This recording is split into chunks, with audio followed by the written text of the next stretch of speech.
Hello everyone, welcome back to Saksham Civil Services. So today we are going to see complete 1 year national affairs news. Okay, एक video में हम लोग पूरा national affairs 1 year का देखने वाले हैं. ठीक है, तो इसमें डिफरेंट कैटेगरी के न्यूज हैं.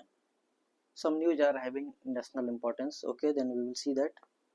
उसके बाद गवर्नमेंट स्कीम्स एंड इनिशिएटिव्स हैं, उसको देखना है जो पिछले ईयर्स में लॉन्च किए गए हैं पिछले 1 ईयर्स में, या फिर वो स्कीम्स जो 10 ईयर्स 20 ईयर्स कंप्लीट कर रहे हैं 2025 में, उसको हम लोग देखेंगे. ठीक है, then we have to see reports and indexes, इसको हमें देखना है. ठीक, see broadly speaking news are of two category. अब इसमें कुछ न्यूज शॉर्ट नेचर के हैं, कुछ जो है डिस्क्रिप्टिव नेचर के हैं. We will see as per the demand of the topic. ठीक है, जिस टॉपिक की जितनी डिमांड होगी उतना हम लोग देखेंगे. ठीक है, तो ये लेक्चर जो है थोड़ा लंबा होने वाला है, तो basically have patience and watch very carefully. There are some news that are very critical, that are very important for your exam. So let us begin with our topic.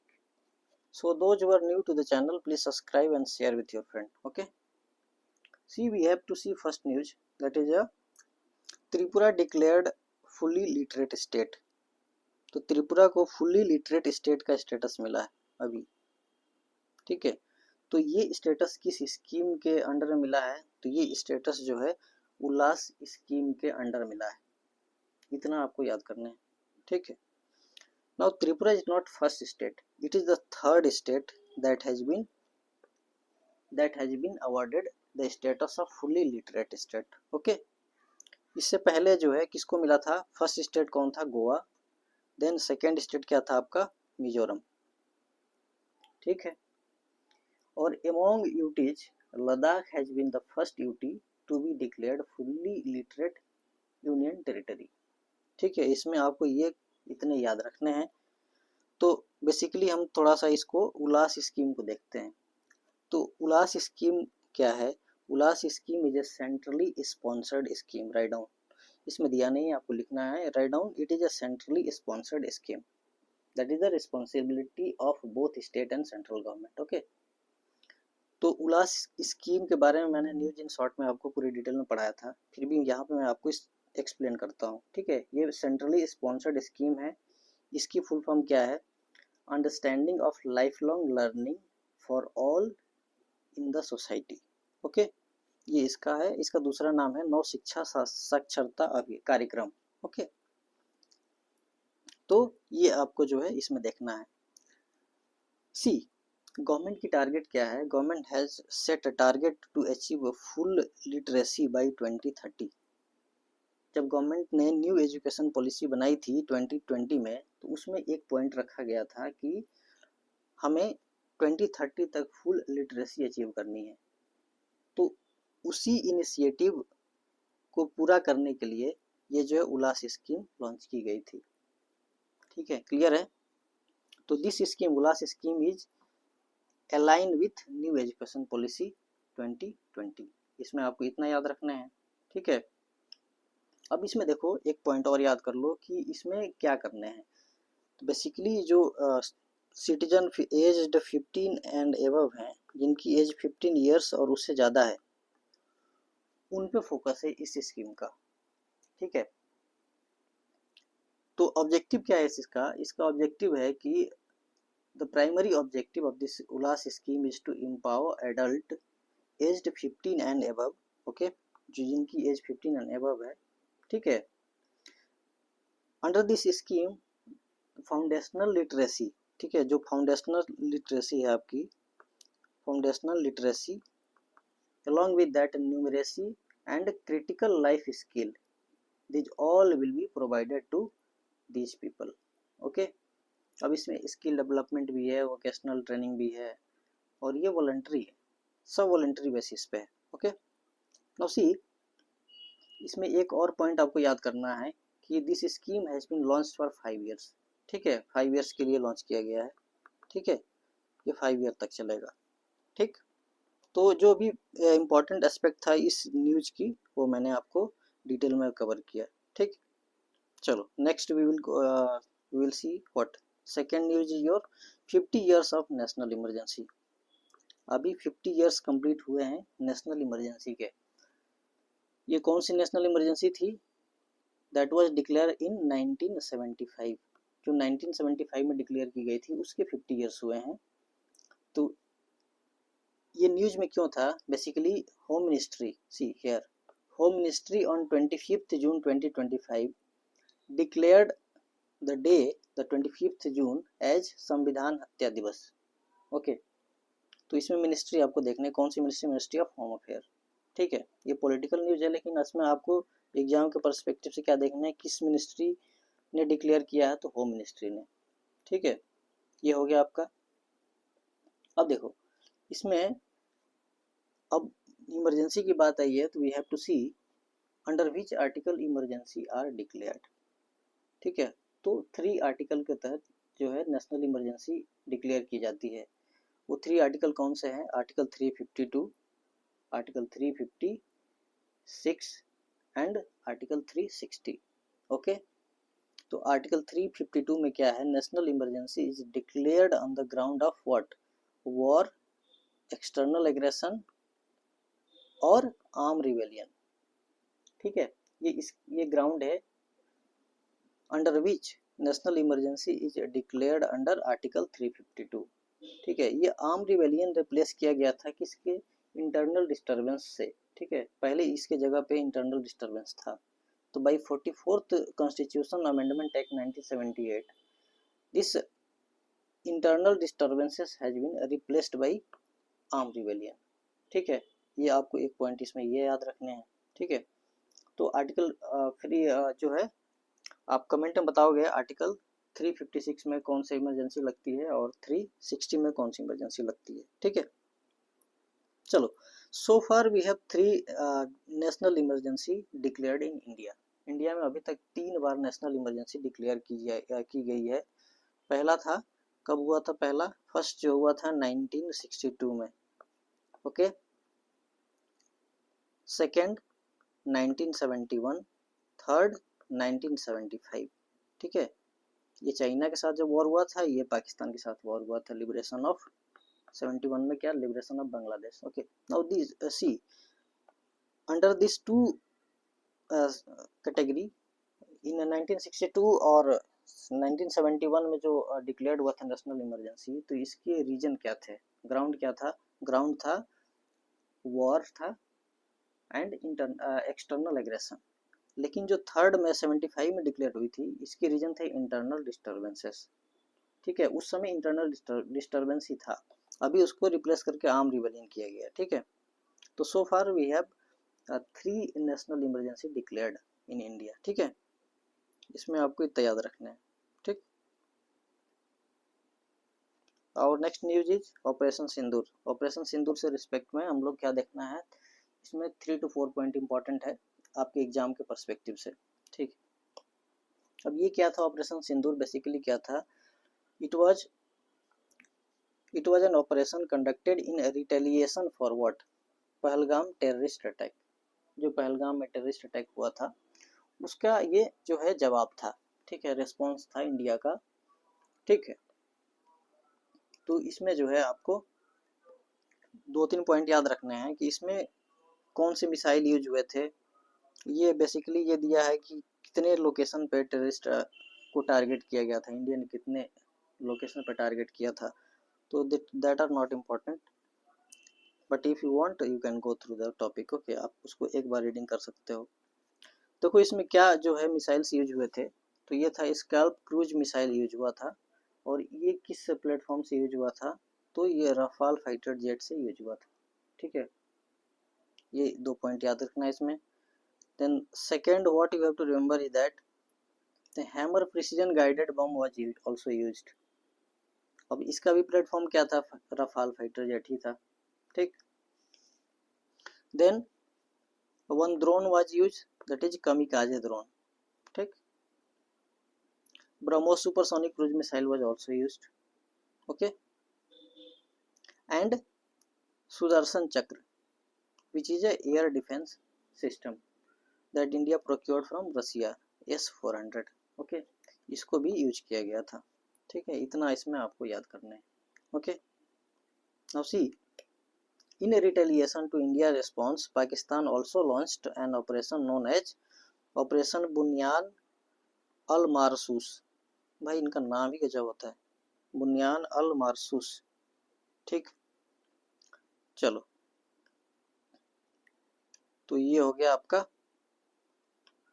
Operation Sindoor से related. और 2-3 topic इसमें और याद करने हैं आपको, जो है इंडस वाटर ट्रीटी के बारे में देखना थोड़ा सा।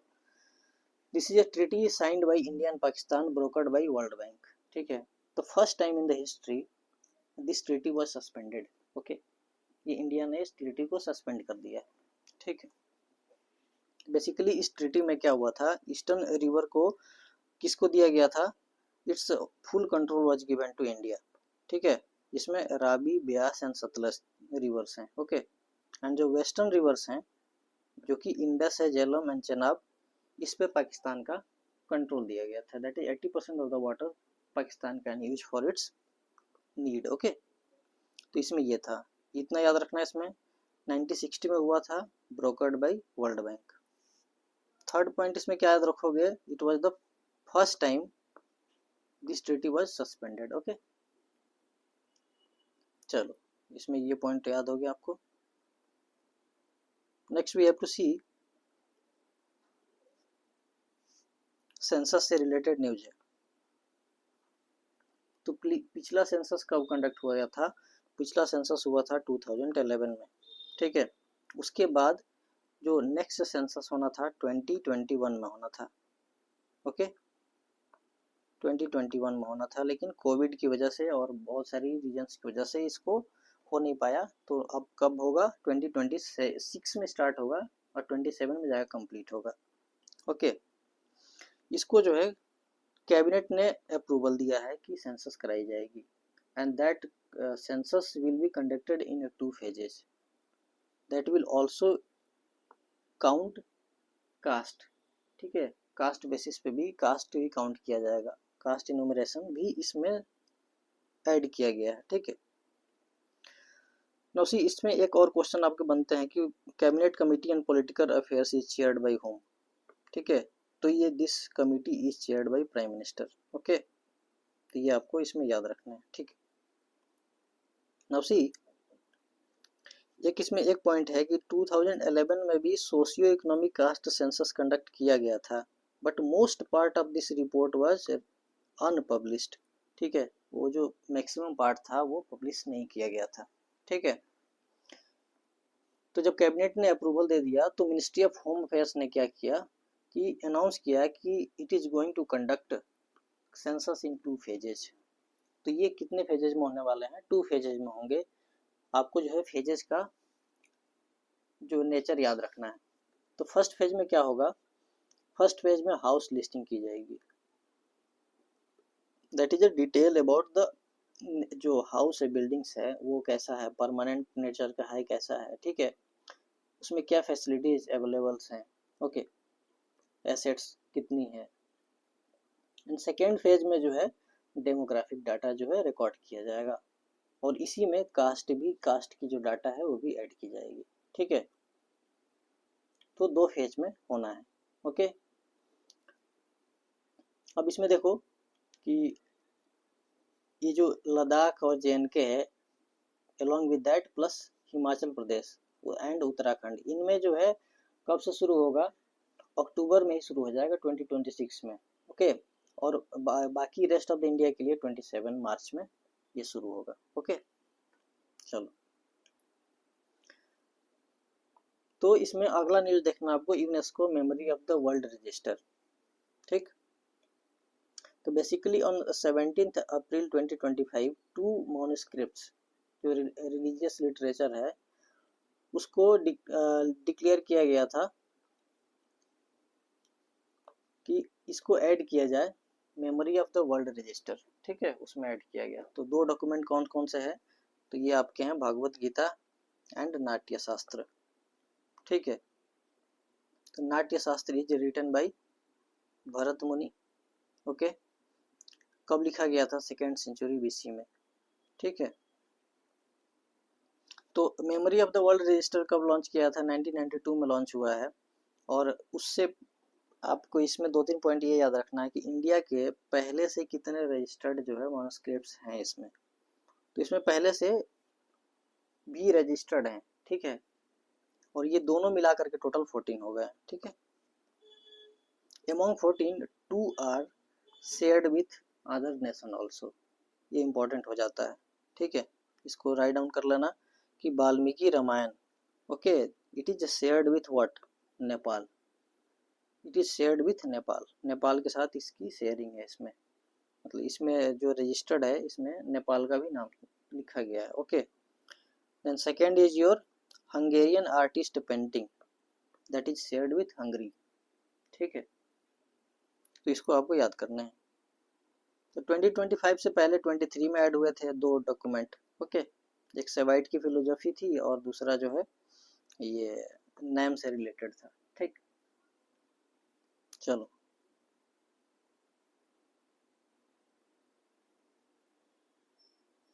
इसमें देखो एक अगला न्यूज हमें देखना है कि supreme court verdicts on governor versus state of Tamil Nadu. इसमें क्या है? तो इसमें basically governor and state council of जो मिनिस्टर्स होते हैं, स्टेट एग्जीक्यूटिव होती है, उसमें हमेशा टसल चलती है, ठीक है। तो जो कॉन्स्टिट्यूशन में भी बहुत ज़्यादा जो है डिटेल्स नहीं मेंशन किया गया है with respect to governors power, ठीक। तो इसलिए प्रॉब्लम होती है। तो जो भी इंफॉर्मेशन एक्स्ट्रा इंफॉर्मेशन अवेलेबल है वो किसकी वजह से अवेलेबल है? वो है डिफरेंट कमिटीज का है, ठीक है। कमिटीज डिफरेंट बनी हुई है, ठीक है। सरकारिया कमीशन, पंची कमीशन, ये सब जो है उनसे रिलेटेड ये न्यूज़ है, ठीक है। ये रिपोर्ट्स के साथ कमेटी का जो रिपोर्ट्स होता है उनके बेसिस पे गवर्नर का पावर डिस्क्राइब किया गया है ज़्यादातर, ठीक है। उसके बाद सुप्रीम कोर्ट की जो जजमेंट है उसके बेसिस पे पावर भी डिराइव की गई है कि क्या क्या पावर्स गवर्नर के पास दिया गया है, ठीक है, जो कॉन्स्टिट्यूशन में मेंशन है उसके अलावा, ओके।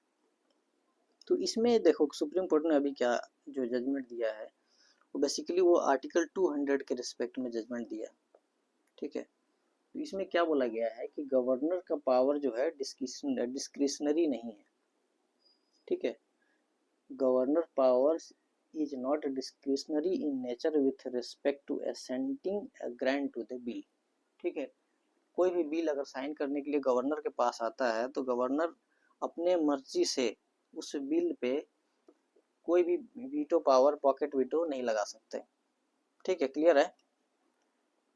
मतलब कि अगर बिल आता है तो गवर्नर को साइन करना ही करना है, ठीक। इसमें ये जो है जजमेंट दिया गया है। प्लस ये भी बात बोली गई थी, दूसरी बात क्या बोली गई थी कि governor cannot delay the bill, cannot delay the bill for infinite time, infinite times के लिए गवर्नर बिल को डिले नहीं कर सकते। एक टाइम बाउंड में आपको एसेंट देना होगा, ठीक है। Either you can reject for a first time, okay, और सेकेंड टाइम अगर रिटर्न होके बिल आता है विथ और without amendment then he is bound to sign, okay. Third point इसमें क्या मेंशन किया गया है जजमेंट में कि governor has to act on the aid and advice of council of minister, okay. जो वहाँ की एग्जीक्यूटिव है, कैबिनेट है, स्टेट कैबिनेट, उसके एडवाइस पे काम करने हैं, ठीक है। ये बेसिकली आपको 3 to 4 पॉइंट इस जजमेंट में याद करना है, ठीक है। बेसिकली ये मेंस का टॉपिक है, आएगा क्वेश्चन तो मेंस में आएगा, ठीक। Okay see. और नेक्स्ट न्यूज हम लोग क्या देखने वाले हैं with respect to Mahakumbh that was organized in 2025 Prayagraj, okay. तो basically this Mahakumbh this was organized between 13th January to 26th February 2025, इतने टाइम के बीच में ऑर्गेनाइज हुआ था, ठीक है। ये जो महाकुंभ है वो एवरी 12th ईयर ऑर्गेनाइज की जाती है along जो है 4 डिफरेंट पिलग्रिमेज साइट, वो है प्रयागराज, नासिक, उज्जैन एंड हरिद्वार। तो ये आपको रिवर, किस रिवर के along जो है, किस रिवर के किनारे जो है महाकुंभ ऑर्गेनाइज की जाती है उसको याद करना होगा आपको। राइट डाउन, प्रयागराज में किस रिवर के अलोंग होता है, तो Ganga, Yamuna and Saraswati. It is a site where 3 rivers confluences, Ganga, Yamuna and Saraswati. Nashik में गोदावरी रिवर के किनारे, ओके, गोदावरी, राइट डाउन गोदावरी। उज्जैन में शिप्रा रिवर एंड हरिद्वार में गंगा रिवर, ओके। तो इसको आपको लिखना पड़ेगा, ठीक है, इसमें ये हुआ था, ठीक। अब इसमें 2-3 पॉइंट याद करना है आपको कि 3 वर्ल्ड रिकॉर्ड यहाँ पर रजिस्टर्ड हुआ है इस कुंभ में with respect to cleaning of Ganga. Approximately 329 employees simultaneously carried out Ganga clinic campaign at the same time। ये पहला रिकॉर्ड था। दूसरा था कि अबाउट 19,000 सैनिटेशन वर्कर जो है एक साथ सफाई किए, ठीक है। जो 4 एरिया जो बनाया गया था, 4 डिफरेंट जोन बनाया गया था, उसकी सफाई एक साथ हुई, ठीक। ये सेकंड रिकॉर्ड है। थर्ड रिकॉर्ड क्या है, ये भी क्लीननेस से रिलेटेड है, नहीं, ये वर्ल्ड लार्जेस्ट जो है हैंड प्रिंट पेंटिंग यहाँ पे क्रिएट की गई थी बाई 10,000 पीपल, ठीक है। ये 3 रिकॉर्ड यहाँ पे इसमें हुआ था, ठीक। नाउ सी, और एक यहाँ पे बुद्धिस्ट महाकुंभ यात्रा भी ऑर्गेनाइज की गई थी बाई चीफ मिनिस्टर, ओके। इसमें नेक्स्ट आपको क्या याद रखना है कि इसमें याद रखना है कि Mahakumbh was recognised as intangible cultural heritage by UNESCO in 2017, ठीक है। 2017 में इसको इंटेंजिबल कल्चरल हेरिटेज डिक्लेयर किया गया था कुंभ को, ठीक है। एक पॉइंट और रिमेंबर कर लो, इसमें लोगो में क्या था। लोगो में क्या था, देखो यहाँ पे कि एक अमृत कलश है, ओके, अमृत कलश, एक टेम्पल है, एक जो है अक्षयवट ट्री है, ओके, और एक लॉर्ड हनुमान की इसमें मूर्ति है, ठीक है। ये जो लोगो था इसमें आपको इतना देखना है, ठीक है। चलो, now see next news is your 5 new classical language has been added, okay. तो ये क्लासिकल लैंग्वेज की नई कैटेगरी की जो है न्यूज है, नई कैटेगरी की लैंग्वेज है जो कि 2014 में गवर्नमेंट ने क्रिएट किया था, okay. The Government of India decided to create a new category of language as a classical language in 2004। अब पहले से इसमें कितनी लैंग्वेज थी और अभी 5 ऐड किया गया था। जो अभी 5 ऐड किया था पहले उसको देखो। मराठी का ऐड किया गया था पहला, दूसरा Pali, then Prakrit, then Assamese and fifth one is your Bengali. ये 5 लैंग्वेज रिसेंटली ऐड किया गया था, कब, अक्टूबर 2024 में। उससे पहले जो है देखो कितनी लैंग्वेजेज इसमें है। उससे पहले से तमिल है, संस्कृत है, तेलुगु, कन्नड़, मलयालम एंड उड़िया, ठीक है। इससे पहले ये जो है ऑलरेडी इसमें इनलिस्ट की गई है, ठीक है। तो ये कौन इनलिस्ट करता है इसको आपको देखना है। तो ये जो है रिकमेंडेशन कौन करता है, लिंग्विस्टिक एक्सपर्ट कमेटी। ये कमेटी किसके अंडर में काम करती है, मिनिस्ट्री ऑफ कल्चर के अंडर में काम करती है, ठीक है। क्लियर है, तो आपको इसमें ये याद रखना है। Now see your next news is COP29। COP29 of UNFCCC, ठीक है। ये कहाँ पे ऑर्गेनाइज हुआ था, बाकू अजरबैजान, ठीक, नवंबर 2024, ठीक है। तो इसमें एक नया इनिशिएटिव लॉन्च किया गया था, क्या, न्यू कलेक्टिव क्वांटिफाइड गोल। ये जो है न्यू कलेक्टिव क्वांटिफाइड गोल लॉन्च किया गया था। बेसिकली मैं आपको समझाता हूँ इसमें क्या था।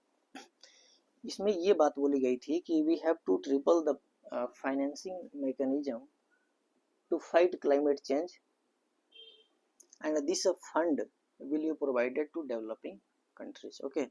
देखो इसमें क्या था कि जो क्लाइमेट फाइनेंस है उसको ट्रिपल करना है, ओके। किसके लिए, फॉर डेवलपिंग कंट्रीज। और ये कब तक करना है, ये 2035 तक करना है, ओके। क्लियर है। चलो, इसमें एक डिक्लेरेशन साइन किया गया था ये कौन था डिक्लेरेशन ऑन रिड्यूसिंग मीथेन, ठीक है।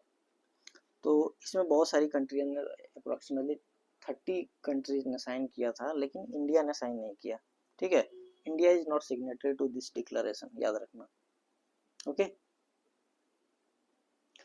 और एक जो है इनिशिएटिव फाओ के द्वारा लॉन्च किया गया था, फाओ फूड एंड एग्रीकल्चरल ऑर्गेनाइजेशन के द्वारा लॉन्च किया गया था, जिसका क्या नाम है, Baku harmonium climate initiative for farmer, okay. ये किसके द्वारा लॉन्च किया गया था, फाओ के द्वारा लॉन्च किया गया था, ठीक है, यहीं पे COP29 में, ठीक है। See your next news is with respect to lady justice statue. जो सुप्रीम कोर्ट में ये लेडी जस्टिस की स्टैचू लगी है उसके रिगार्डिंग ये न्यूज है। तो इस डायग्राम में देखो पहले क्या था, ये ओल्ड है, ओल्ड इमेज, ठीक है, और ये क्या है, न्यू वन है। देखो क्या चेंजेस किया गया थे इस इमेज में, ठीक है। तो ओल्ड वाले में क्या था कि ये जो लेफ्ट हैंड था उसमें स्वॉर्ड था, तलवार, ओके, और आंख पे क्या था, ब्लाइंड फोल्ड था, काली पट्टी, ओके, और राइट हैंड में तराजू, ठीक है, ये चीजें थी पहले। तो नए वाले में क्या हुआ है कि ये जो लेफ्ट हैंड में स्वॉर्ड था उसको हटा करके कॉन्स्टिट्यूशन ऑफ इंडिया जो है इसमें लगाया गया है, ठीक है। रीजन क्या दिया गया है, to remove the British legacy. ये जो स्वॉर्ड था ब्रिटिश लीगेसी का था, तो उसको हटाने के लिए ये किया गया, ठीक है। और दूसरी बात इसमें क्या की गई है, ब्लाइंड फोल्ड को हटा दिया गया है, ठीक है। ब्लाइंड फोल्ड मतलब एक जो क्या सिंबलाइज करता था, कानून अंधा होता है। मूवी में सुना है डायलॉग कितनी बार, कानून अंधा होता है, सभी लोग बोलते हैं, लेकिन क्या वाकई में कानून अंधा होता है? कानून को आंख कौन देता है, जज देते हैं, क्लियर है। तो जब जज जजमेंट कर रहे हैं बेस्ड अपॉन द लॉ, तो कानून अंधा कैसे हो गया, ठीक है। तो ये इंटरप्रिटेशन था किसका, CJI का, ओके। तो उसके बाद इसको रिमूव किया गया, ठीक है। जो तराजू था अभी भी है, ओके। आई होप क्लियर है आपका, बस इसमें आपको इतना याद रखना है, ठीक। अब ये स्कीम है पिछले बजट में लॉन्च किया गया था, ये इस बार के बजट का नहीं है, पिछले बजट का है ये, प्रधानमंत्री जनजातीय उन्नत ग्राम अभियान, सी यूनियन बजट 2024-2025 फाइनेंस मिनिस्टर ने लॉन्च किया था। बेसिकली इसका क्या एम है, इसका एम है क्या करना है, इम्प्रूव करना है socio economic status of tribal community. This schemes was launched in 549 districts and 2700 blocks across 30 states and UTs that are having a significant tribal population, okay। अब इसमें एक पॉइंट आपको ये याद रखना है कि इस स्कीम में 25 प्रोग्राम्स चल रहे हैं एक साथ, ठीक है। तो इतना छोटा प्रोग्राम नहीं, बहुत बड़ा प्रोग्राम है। दूसरी बात, 17 मिनिस्ट्रीज जो है एक साथ काम कर रही है। तो 17 मिनिस्ट्रीज एक साथ काम कर रही है, तभी तो इतने ज़्यादा प्रोग्राम्स हैं।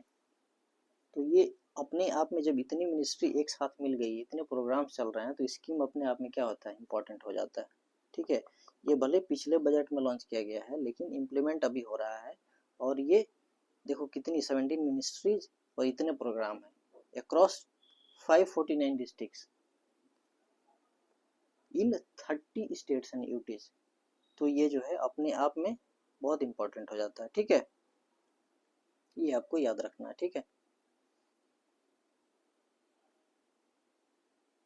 चलो next news is PM Svanidhi scheme. तो PM स्वनिधि स्कीम में क्या हुआ था कि स्टेट्स की रैंकिंग की गई है कि वो कितने ईज हैं, कितने जो है इफेक्टिव हैं in granting loan to street vendors, okay. तो स्वनिधि स्कीम आपने पढ़ा होगा, ये आज का नहीं है, पुराना है। ये किसके लिए था, स्ट्रीट वेंडर्स के लिए था, ठीक है। फाइनेंशियल इंसेंटिव था इसमें, ठीक है। तो इसमें जो है देखो किस स्टेट को टॉप रैंक दी गई है। देखो इसमें क्या था कि among large state best performing states कौन से हैं, मध्य प्रदेश, यूटीज में लद्दाख, देन असम एंड महाराष्ट्र, ठीक है। तो इसमें डिफरेंट कैटेगरी में दिया गया है। देखो लार्ज स्टेट में सबसे पहले नंबर पे कौन है? मध्य प्रदेश। ठीक है। स्मॉल स्टेट एंड यूटीज में लद्दाख है। हिली एंड नॉर्थ ईस्टर्न में असम है। और special awards for outstanding performance किसको दिया गया है? महाराष्ट्र को। आपको इसमें इतना ही याद रखना है। ठीक है, क्लियर है?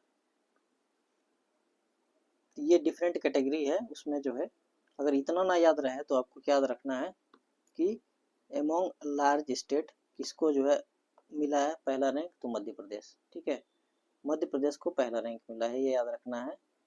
और यूटीज में लद्दाख को, और जो हिली जो स्टेट्स हैं उसमें असम को, और ओवरऑल जो आउटस्टैंडिंग परफॉर्मेंस किसका है? महाराष्ट्र का है। अगर ये याद रह जाए तो ठीक है। ठीक है, इतना काफ़ी है। तो लोकसभा इलेक्शन 2024 में हुआ था, इसमें जो है आपको क्या याद करना है कि बेसिकली कितने फेजेज में कंडक्ट किया गया था। ठीक है, हाउ मेनी फेजेज।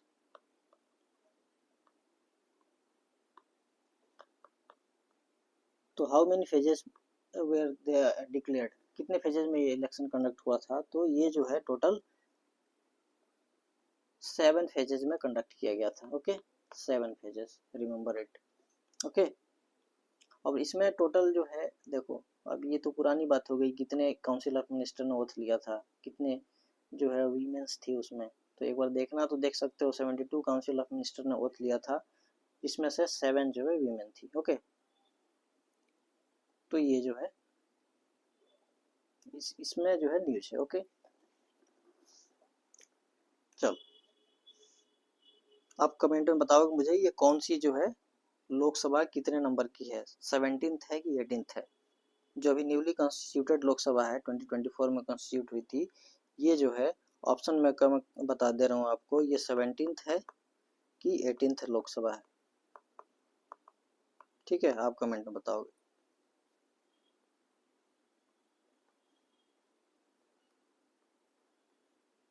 चलो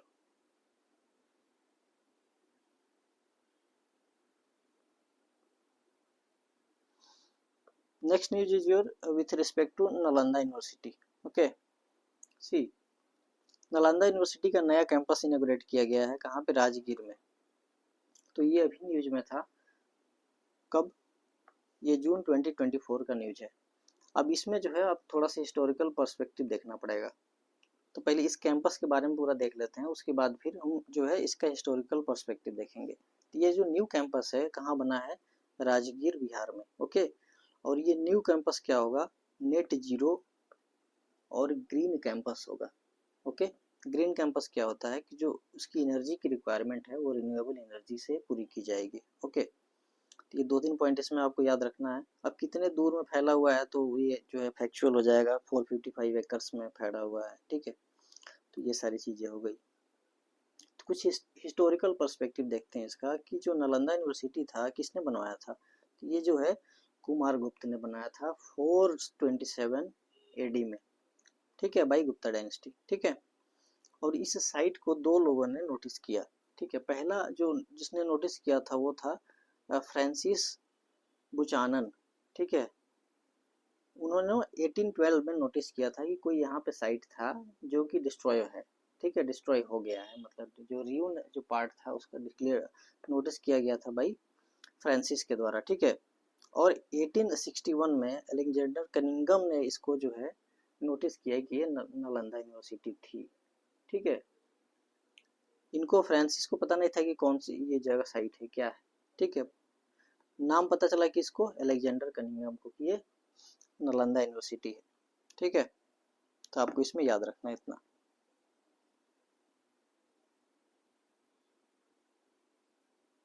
देखो यहाँ पे क्या है कि 3 स्कीम्स अभी 10 इयर्स कंप्लीट किए हैं। ठीक है, उसको हम लोग देखते हैं।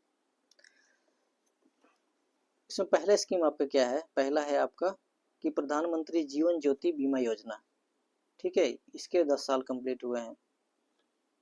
दूसरे स्कीम आपके कौन से हैं? प्रधानमंत्री सुरक्षा बीमा योजना। Third is your Atal pension योजना। ओके, तो इसमें देखो कि बेसिकली क्या है कि प्रधानमंत्री जीवन ज्योति बीमा योजना क्या है? ये बेसिकली लाइफ इंश्योरेंस है, ठीक है, ये लाइफ इंश्योरेंस। ओके,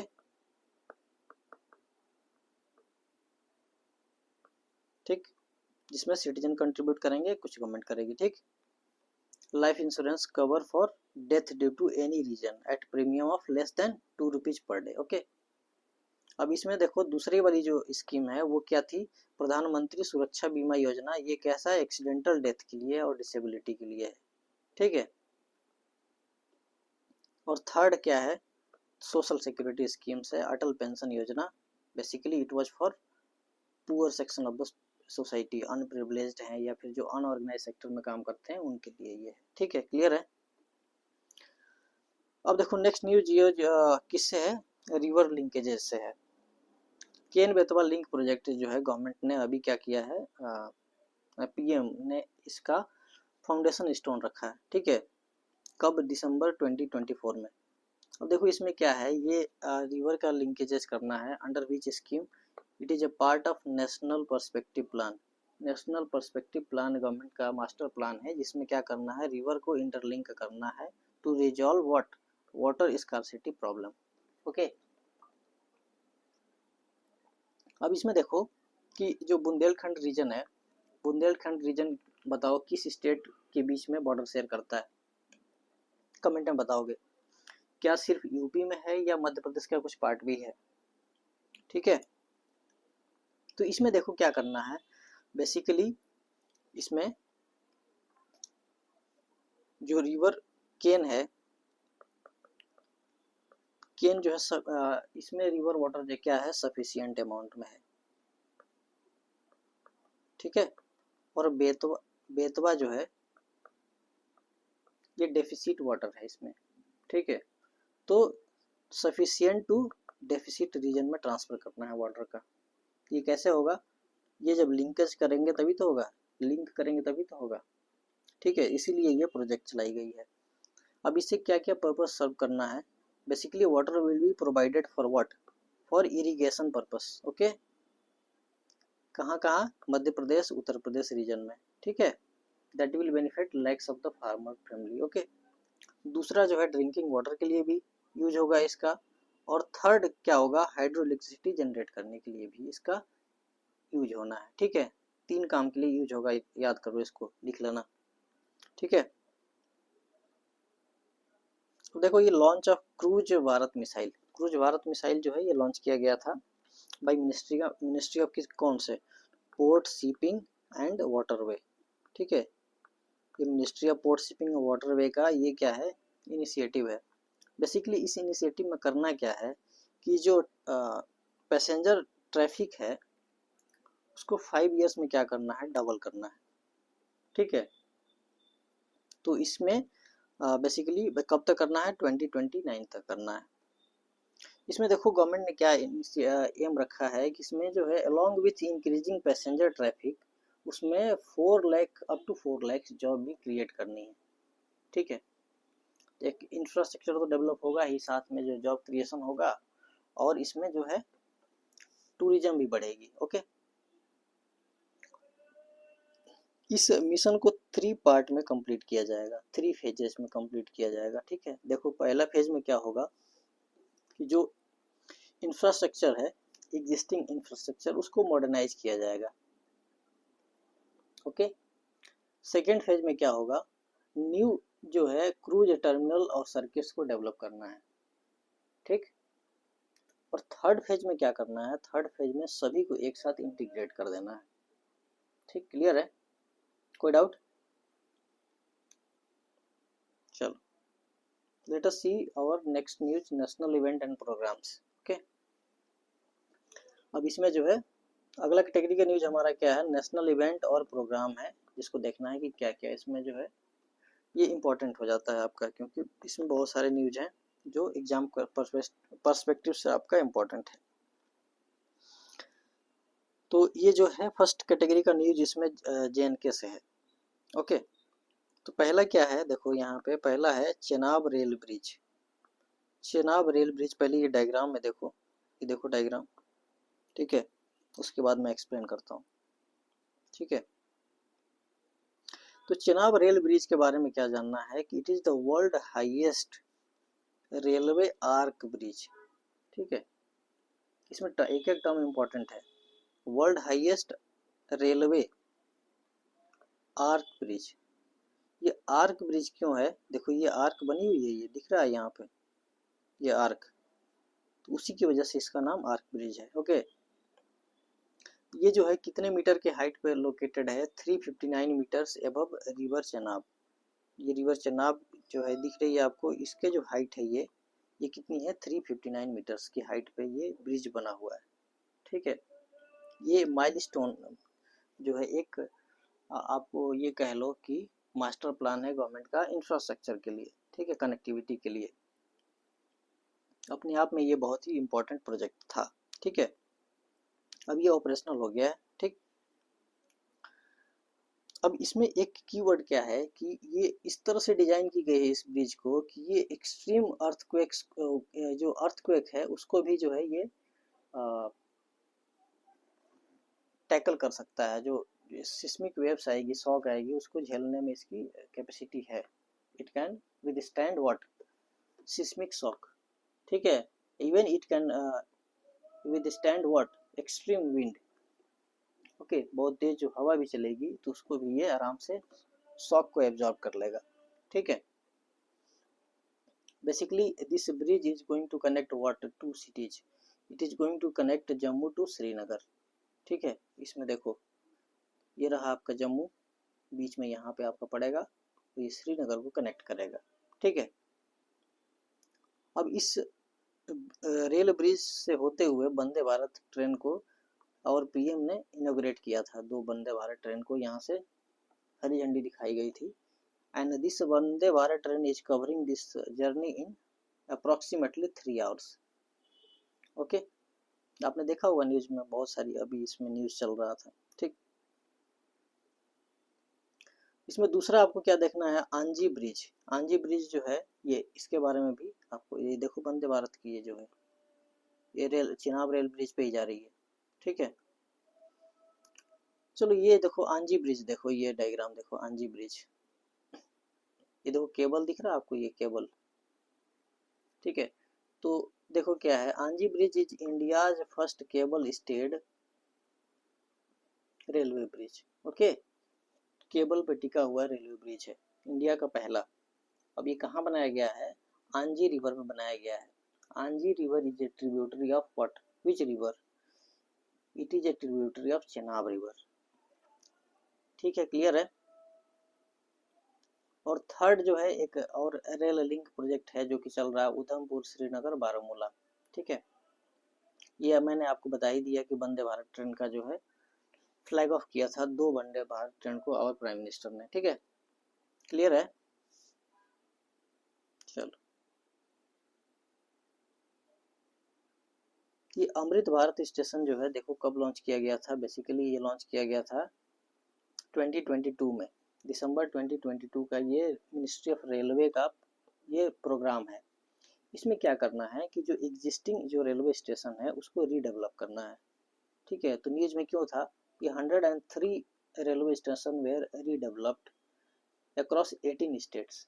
क्लियर है, 18 स्टेट्स में 103 रेलवे को रीडेवलप किया, मॉडर्नाइज करना था बेसिकली इस स्कीम में। ठीक है, तो ये जो है किसका इनिशिएटिव है? तो मिनिस्ट्री ऑफ रेलवे का है।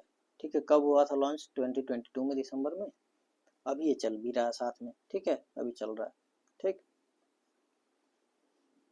अब किस चीज के लिए था? तो रीडेवलपमेंट के, मॉडर्नाइज करने के लिए था। ठीक है, अब देखो वेब समिट हुई थी तो इसमें आपको 2-3 पॉइंट याद रखना है। वेब समिट किसके लिए था? ये बेसिकली डिजिटल क्रिएटर जो थे, ठीक है, उनके लिए था। जो यूट्यूब पे ब्लॉग बनाते हैं रील्स बनाते हैं, उनके लिए था ये। ठीक है, तो इनको जो ये डिजिटल क्रिएटर हैं तो इनको क्या बोला जाता है? इनको बोला गया है कि ये ऑरेंज इकोनॉमी है। ठीक है, या क्रिएटर इकोनॉमी। ये समिट कहाँ ऑर्गेनाइज किया गया था? मुंबई में ऑर्गेनाइज किया गया था। बेसिकली ये प्रोवाइड क्या कर रहा है? This is a platform that are providing what? जैसे चांस या फिर जो है प्लेकेलो प्लेटफॉर्म जो है that is promoting word innovation, regulation and investment in the field of media and entertainment sector. Clear है? चलो अब इसमें देखो वेब का अगर फुल फॉर्म जानना है तो देख लो, world audio visual entertainment summit. Clear है? यही था इसमें। ऑरेंज इकोनॉमी के बारे में अगर जानना है तो बेसिकली एक जो है आपको क्या याद करना है, जो भी आप यूट्यूब पे रील्स देखते हो या ब्लॉग्स देखते हो उसी को ऑरेंज इकोनॉमी का नाम दिया गया है। ठीक है, चलो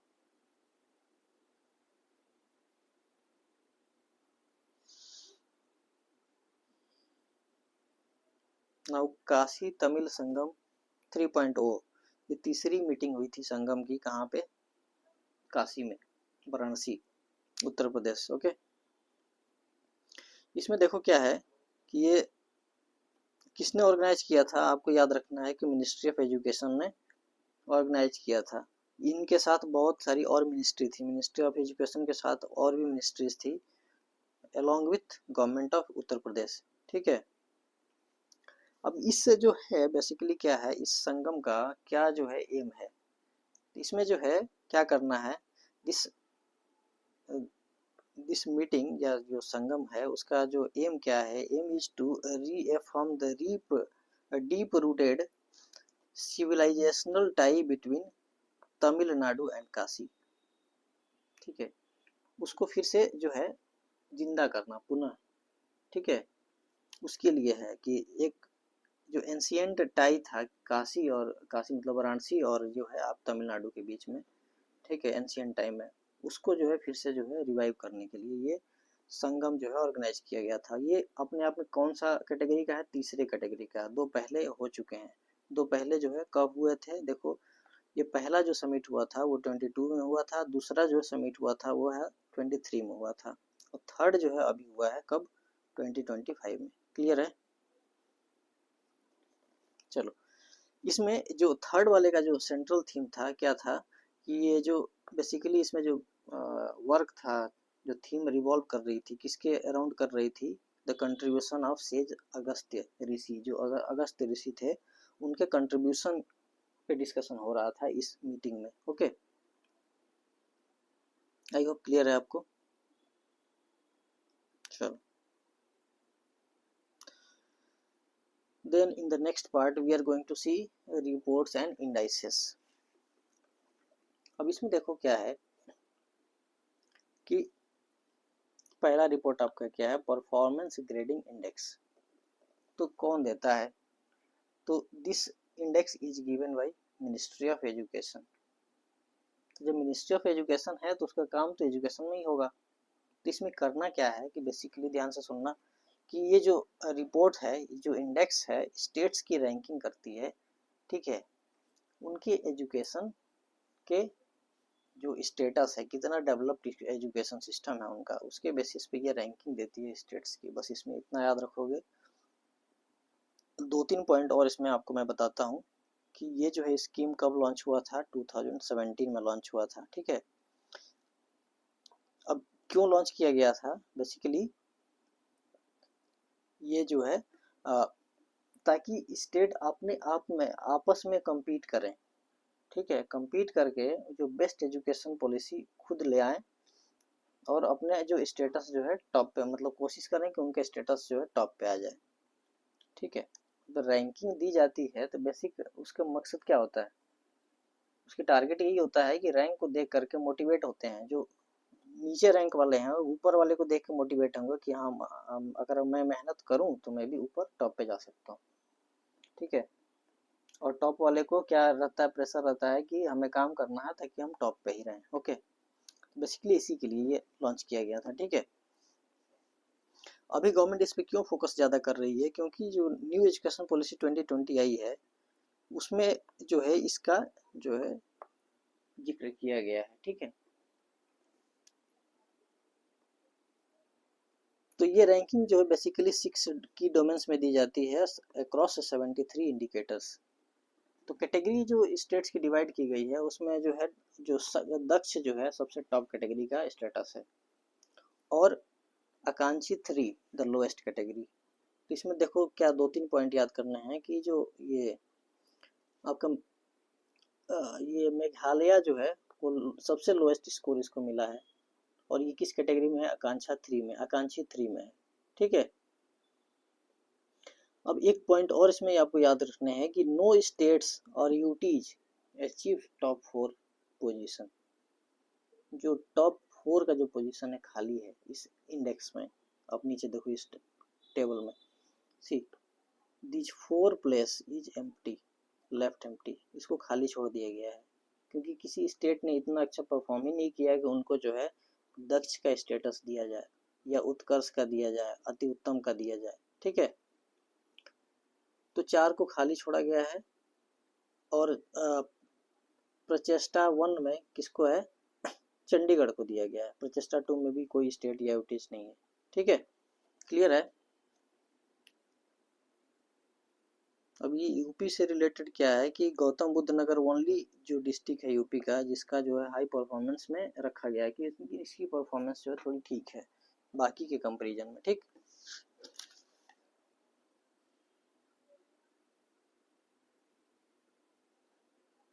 तो ये जो है एक ये भी याद कर लो, कंफ्यूजन ना हो कि प्रचेष्टा 1 कैटेगरी में है ये डिस्ट्रिक्ट। ओके, चलो, इंडिया जस्टिस रिपोर्ट 2025 अब किसने दिया है, तो टाटा ट्रस्ट ने दिया है। बस इसमें आपको इतना याद रखना। ठीक है, ज़्यादातर जो प्राइवेट एजेंसी की रिपोर्ट्स होती हैं वो बहुत ज़्यादा इंपॉर्टेंट नहीं होती है।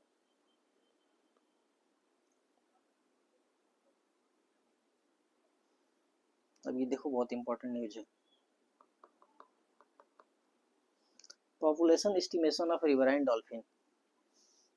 अब इसमें क्या है कि इंडिया का पहला जो है comprehensive, India's first ever comprehensive population estimates of Gangetic dolphin along with Indus River dolphin has been concluded in March 2023। ये रिपोर्ट जो है मार्च में रिलीज किया गया है 2025 में। ठीक है, बेसिकली ये रिपोर्ट कब से चल रहा था, सर्वे कब से चल रहा था, सर्वे चल रहा था 2021 से 2023 के बीच में ये सर्वे चला। ठीक है, तो इसमें क्या करना था, इनकी पॉपुलेशन को एस्टिमेट करना था कितनी इनकी पॉपुलेशन है। तो ये जो सर्वे किया गया किस किस रिवर में किया गया था, Ganga river, Brahmaputra river and Indus में, अलॉन्ग विथ ब्यास रिवर में भी इसका सर्वे किया गया था। ठीक है, तो इसमें देखो क्या है, ब्यास रिवर में पाया गया कि ओनली 3 डॉल्फिन्स, इंडस डॉल्फिन्स जो है पाई जाती है। ठीक है, तो इसमें एक कीवर्ड आपको क्या याद रखना है कि जो इंडस जो डॉल्फिन है क्या ओनली इंडस रिवर में ही पाई जाती है या किसी और रिवर में भी पाई जाती है, तो आपका करेक्ट ऑप्शन होगा कि ब्यास में भी पाई जाती है, अदर रिवर्स में। ठीक है, सिर्फ इंडस में ही नहीं है। ठीक है, क्लियर है। चलो, तो इसमें देखो इस रिपोर्ट में क्या मिला है कि इनकी जो पॉपुलेशन है सबसे ज़्यादा किस स्टेट में है, तो हाईएस्ट पॉपुलेशन किस में है, यूपी में। सबसे ज़्यादा पॉपुलेशन किस में है, गैंजेटिक डॉल्फिन की, गैंजेटिक की बात हो रही है, ध्यान रहे, गैंजेटिक डॉल्फिन की जो पॉपुलेशन है सबसे ज़्यादा किस में, यूपी में है, उसके बाद बिहार में, देन थर्ड पे कौन है, वेस्ट बंगाल। ठीक है, क्लियर है। और एक इसमें एक और कीवर्ड आपको मैं बता रहा हूँ कि जो ये डेंसिटी है, ये जो डॉल्फिन है इनकी जो डेंसिटी है वो सबसे ज़्यादा बिहार में है। ठीक है, उसके बाद यूपी में। ये कंफ्यूज मत होना, ये नंबर के हिसाब से था जो मैंने बताया, ये वाला ये नंबर के हिसाब से था, यूपी में पहला नंबर पे, बिहार दूसरे पे है। लेकिन डेंसिटी वाइज देखोगे, डेंसिटी तो पता ही होगा कि पर किलोमीटर में कितने डॉल्फिन्स पाई गई हैं, तो सबसे ज़्यादा कहाँ पाई गई, ये जो डेंसिटी के मामले में बिहार में। ठीक है, तो क्वेश्चन अगर आए तो ध्यान से पढ़ना कि डेंसिटी पूछ रहा है कि नंबर पूछ रहा है। क्लियर है, कोई डाउट।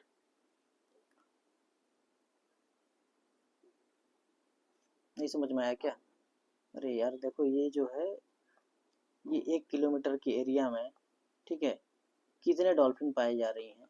ठीक है, नंबर ऑफ स्पीसीज पर किलोमीटर स्क्वायर, ये है आपकी क्या डेंसिटी, ठीक है।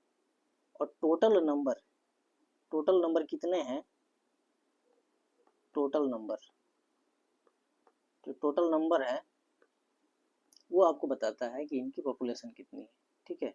पॉपुलेशन डेंसिटी से पॉपुलेशन का कोई लेना देना नहीं है। क्लियर है, अब क्लियर हुआ? ओके चलो।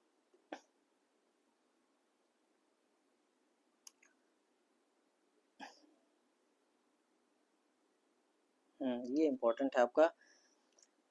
स्टेट ऑफ फॉरेस्ट रिपोर्ट आया है, ये कब रिलीज किया गया था? दिसंबर 2024 में रिलीज हुआ है, ठीक है। सीरीज कौन सा है? 2021 का। इससे पहले वाला 2021 का था, ठीक है। हर 2 साल में आता है ये रिपोर्ट ये, ठीक है। तो 23 के बाद 25 में आना है, तो अब जब तक आएगा दिसंबर वगैरह तक आना चाहिए। देखो तो अब ये रिलीज कब हुआ था? 2024 में दिसंबर में रिलीज हुआ था, ठीक है। तो इसमें क्या देखना है, 2-4 पॉइंट आपको याद रखना है। ये कौन रिलीज करता है? Ministry of environment, forest and climate change के अंडर में एक एजेंसी है, फॉरेस्ट रिसर्च इंस्टीट्यूट, कहाँ? देहरादून, यही रिलीज करती है, ठीक है। ये तो पूरा कोर टॉपिक है आपका इन्वायरमेंट का, कि वेरी डेंस फॉरेस्ट किसको बोलते हैं, मॉडरेटली किसको बोलते हैं, ओपन फॉरेस्ट या स्क्रब किसको बोलते हैं। तो बेसिकली देखो, ये जो ट्री है आपकी, ठीक है, ये ट्री है, इसकी कैनोपी होती है, ये सारी इसको कैनोपी बोलते हैं, कि कैनोपी डेंसिटी कितनी है, ठीक है। ट्री की कैनोपी डेंसिटी कितनी है, उसके बेसिस पे हम कैटेगरी ऑफ फॉरेस्ट डिफाइन करते हैं, कि वो डेंस फॉरेस्ट है कि ओपन फॉरेस्ट है कि मॉडरेटली डेंस है। तो कैनोपी डेंसिटी अगर कितना है, ग्रेटर देन 70% है, तो ये जो है उसको वेरी डेंस फॉरेस्ट बोलते हैं, ठीक है। अगर 40 से 70% के बीच में है तो मॉडरेटली डेंस फॉरेस्ट है, और 10 से 14 के बीच में है तो वो क्या है? ओपन फॉरेस्ट, और 10 से नीचे क्यों? स्क्रब बोला जाता है, ठीक है, स्क्रब फॉरेस्ट। क्लियर है? तो ये अगर नहीं जिसको समझ में आ रहा है, तो अगर सिंपल भाषा में आपको समझाऊं, कैनोपी डेंसिटी होती क्या है, तो जो आप पेड़ के नीचे जब खड़े होते हो, तो ऊपर जब देखो तो उसकी जो जो डाल पत्ते जो दिखते हैं आपको, उसकी जो है कितनी एरिया कवर कर रहा है। क्लियर है? और अगर अगर बहुत लूज लैंग्वेज में समझाऊं, देखो, जो हाई डेंसिटी होती है ना कैनोपी की, आपको समझने के लिए है ये, तो वो क्या करेगा, अगर आप जो है एक मैं आपको बताऊं, पेड़ के नीचे खड़े हो जाओ और बहुत घने पेड़ है, तो उसके नीचे अगर खड़े हो गए तो आपको पूरी लाइट ब्लॉक करेगा, बहुत ज़्यादा छाया मिलेगी। और एक ताड़ का पेड़ है, ठीक है, पाम की जो ट्री होती है, उसके नीचे खड़े हो जाओ, अब देखो क्या है, बहुत कम दूरी में उसका जो है प्रोटेक्शन मिलेगा सनलाइट से। अब समझ में आया कैनोपी डेंसिटी क्या होती है? कैनोपी, पहले कैनोपी समझो क्या होती है, उसके बाद डेंसिटी। क्लियर है? आई होप क्लियर है। नहीं आया डाउट तो कुछ डाउट होगा तो कमेंट में पूछना, नेक्स्ट वीडियो में क्लियर करूंगा, ठीक है। चलो आगे बढ़े। तो इसमें देखो हमें क्या, इस रिपोर्ट में क्या हाईलाइट की गई है कि जो टोटल फॉरेस्ट कवर और ट्री कवर है वो कितना है इंडिया में? 25.17% है टोटल ज्योग्राफिकल एरिया का। ये टारगेट क्या रखा गया है? 33% टारगेट है कि ये जो ज्योग्राफिकल एरिया का total tree and forest cover होना चाहिए, लेकिन अभी कितनी है? 25%, धीरे धीरे बढ़ रहा है, ठीक है। तो उसमें अकेले ट्री कवर कितना है? अकेले ट्री कवर देखो तो ट्री कवर है 3.41% और फॉरेस्ट कवर कितना है? 21.76%। ये दोनों को आपको याद करने होंगे, ठीक है। और ये कंबाइंड दोनों का कितना है? 25.17। क्लियर है? नेक्स्ट टॉपिक जो इसमें आपको याद करना होगा वो है कि एरिया वाइज किस स्टेट में सबसे ज़्यादा फॉरेस्ट है। तो एरिया वाइज देखो, जो आपको ट्रेंड याद करने होंगे वो है MP, Madhya Pradesh, followed by Arunachal Pradesh, then Chhattisgarh. ये आपका ट्रेंड याद करना है, ठीक है। क्या याद करोगे, जो एरिया वाइज ट्रेंड है वो क्या है, मध्य प्रदेश, अरुणाचल प्रदेश एंड छत्तीसगढ़। ठीक है, एरिया वाइज जो है states having largest forest cover. ठीक है, और परसेंटेज वाइज अब देखोगे यहाँ पे नेक्स्ट में परसेंटेज वाइज जो फॉरेस्ट कवर है वो सबसे ज़्यादा किस में है, आपको याद करना है। तो पहले नंबर पे लक्षद्वीप है, ठीक है 91% एरिया। ओके, दूसरे नंबर पे आपका मिजोरम, तीसरे नंबर पे अंडमान एंड निकोबार आइलैंड। ठीक है, इतना याद हो गया। दोनों में कंफ्यूज मत होना, एक एरिया वाइज है एक परसेंटेज वाइज है।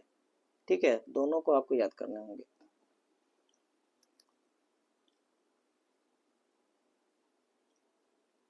देखो इस डायग्राम में भी यही दिया है। जो टॉप 3 स्टेट है कौन कौन है, मध्य प्रदेश है, अरुणाचल है, छत्तीसगढ़ बताया था ऊपर, और परसेंटेज वाइज कौन है, लक्षद्वीप, मिजोरम, अंडमान एंड निकोबार। क्लियर है, चलो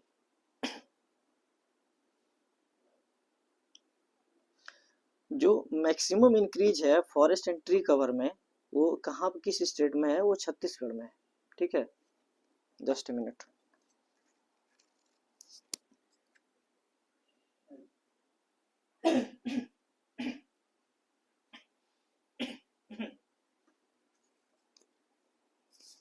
जो मैक्सिमम इंक्रीज है वो कहाँ पे है, Chhattisgarh, followed by Uttar Pradesh and then Orissa. Okay, maximum increase in forest and tree cover कहाँ पे है, ये भी एक पॉइंट क्वेश्चन बन सकता है। ठीक, और मैक्सिमम डिक्रीज कहाँ पे हुआ है, मैक्सिमम डिक्रीज जो है मध्य प्रदेश में हुआ है, और उसके बाद कर्नाटक, देन लद्दाख। क्लियर है। अब मैंग्रोव से रिलेटेड न्यूज देखते हैं। इसी में जो मैंग्रोव्स कवर है टोटल 0.15% ऑफ ज्योग्राफिकल एरिया है, और किस स्टेट में सबसे ज़्यादा है, तो मैंग्रोव्स का जो डिस्ट्रीब्यूशन है वो सबसे ज़्यादा किस पे है, पहले नंबर वेस्ट बंगाल में है। ठीक है, आप मुझे बताओगे जो सुंदरी ट्री है, सुंदरी ट्री ये कहाँ पाई जाती है। ठीक है, ये मैंग्रोव्स है, तो कहाँ पाई जाती है बताना कमेंट में। ठीक है, उसके बाद दूसरे नंबर की हाईएस्ट नंबर की जो मैंग्रोव्स पाई जाती है वो कहाँ है, गुजरात में। Okay 23%। Third is your Andaman and Nicobar, fourth is your Andhra Pradesh. ठीक है, 3 काफ़ी है, और इसके अलावा भी जानना है तो देख लो, महाराष्ट्र है 5th पे, 6th पे उड़ीसा है। क्लियर है।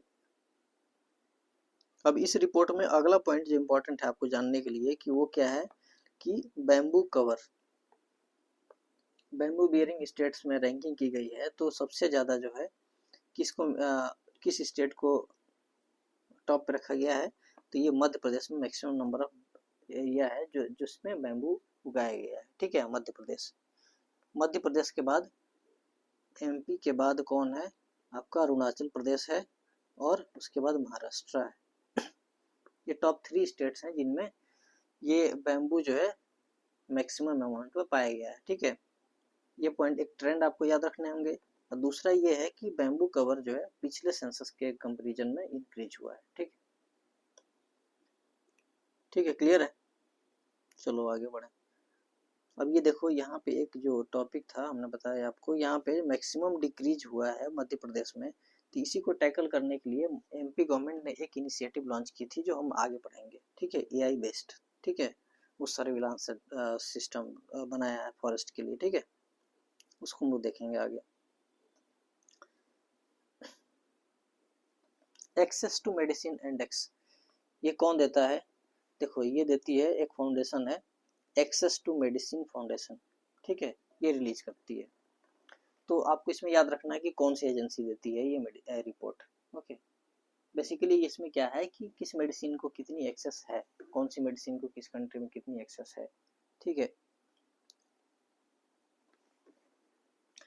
तो देखो इसमें क्या है, अगर ये जानने की ज़रूरत नहीं है लेकिन मैं आपकी तसल्ली के लिए बता देता हूँ कि जो जो हाई परफॉर्मर जो मेडिसिन है वो कौन है, सैनोफी थर्ड पे आया है, फाइजर फोर्थ पे है, ठीक है। और ये क्या है कि जो अस्ट्राजीना था और जॉनसन, ये इन दोनों में फिफ्थ पोजीशन के लिए टाई है, ठीक है। ये जो है ये मेडिसिन जो कंपनी है उसकी जो है ये बेसिकली ये रैंकिंग है, ठीक है। सबसे पहले पोजीशन पे क्या है, ये देखो क्या है, नोवार्टिस। नोवार्टिस जो है टॉप पोजीशन पे है। सेकंड पे कौन है, जीएसके, ठीक। तो इतना डिटेल में जानने की जरूरत नहीं है, बस ये जान लेना कि ये क्या है, कौन सी एजेंसी जो है इसको देती है, ठीक है। चलो, ग्रीवियंसेस रिडर्सल असेसमेंट इंडेक्स, ये जो है कौन देता है, तो ये this index is released by DARPG।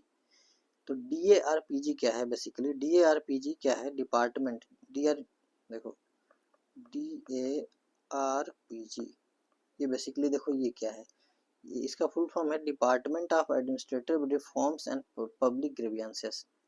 Basically ये है क्या, ये नोडल एजेंसी है under ministry of personnel public grievances and pension. इस मिनिस्ट्री के अंडर जो है ये नोडल एजेंसी है, ठीक है। तो ये जो है रिपोर्ट इसके द्वारा DARPG के द्वारा ये रिलीज की गई थी, ठीक है। तो इसमें बेसिकली ये किस पे काम करती है कि जो है सेंट्रल जो गवर्नमेंट की एजेंसीज है वो जो पब्लिक के ग्रीवियंसेस है उसको रिड्रेस करने में कितनी इफिशियंट है, ठीक है। उसके रिगार्डिंग ये जो रिपोर्ट रिलीज करती है, इतना ही याद रखना आपको, ठीक है। चलो, rule of law index 2024 is released by which agency? It is released by world justice project. World justice project जो है ये US बेस्ड एक थिंक टैंक है जो कि इस रिपोर्ट को रिलीज करती है। और इस इंडेक्स में इंडिया की रैंकिंग, ओवरऑल रैंकिंग जो है 79th है। क्लियर है, ठीक।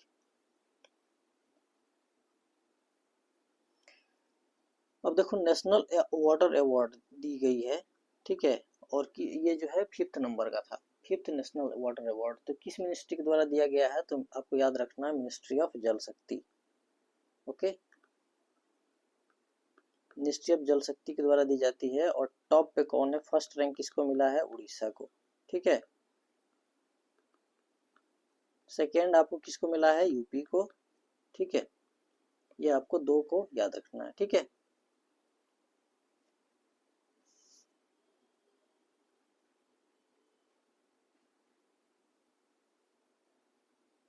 और जो थर्ड है, थर्ड पोजीशन जो है देखोगे तो इसमें जो है 2 को साथ में दिया गया है, ठीक है। पुडुचेरी एंड गुजरात को थर्ड जो है दिया गया है इसमें, ओके। क्लियर है, चलो। स्वच्छ वायु सर्वेक्षण अवार्ड 2024 जो है इसमें किसको मिला है, तो इसमें देखो ये जो अवार्ड दी जाती है बेसिकली 3 कैटेगरी में दी जाती है। आपको ये याद रखना है कि 3 कैटेगरी में दी जाती है, कैटेगरी 1, 2 एंड 3। तो इसमें डिफरेंट जो है जो सिटीज हैं उनकी रैंकिंग दी गई है। तो एक बार रीडिंग लगा लो इसको, ठीक है। तो कैटेगरी 1 में टॉप पे कौन है, सूरत है, ठीक है। कैटेगरी 2 में टॉप पे कौन है, फिरोजाबाद यूपी, ठीक है। कैटेगरी 3 में टॉप पे कौन है, रायबरेली उत्तर प्रदेश, ठीक है। क्लियर है, चलो। अब एक इसमें और याद कर लोगे कि एमोंग यूटीज जो है सबसे टॉप पे कौन है, चंडीगढ़ है। और लोएस्ट जो है लद्दाख को मिला है, ठीक है। और जो टॉप परफॉर्मर जो स्टेट्स हैं उनको जो है आपको क्या याद रखना है कि जो टॉप परफॉर्मर स्टेट्स है देखो ये है उत्तराखंड, उसके बाद केरल, तमिलनाडु, देन यूपी, ठीक है। ये आपको जो टॉप परफॉर्मर ओवरऑल जो है जो रैंकिंग है ये दिया गया है इसमें, ठीक है।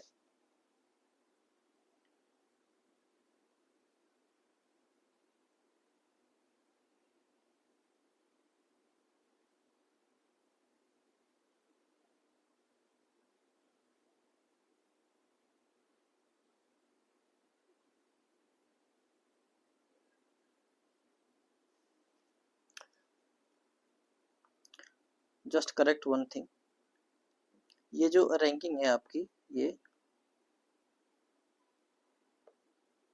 यहाँ पे एक मिक्स हो गया यहाँ पे, ठीक है।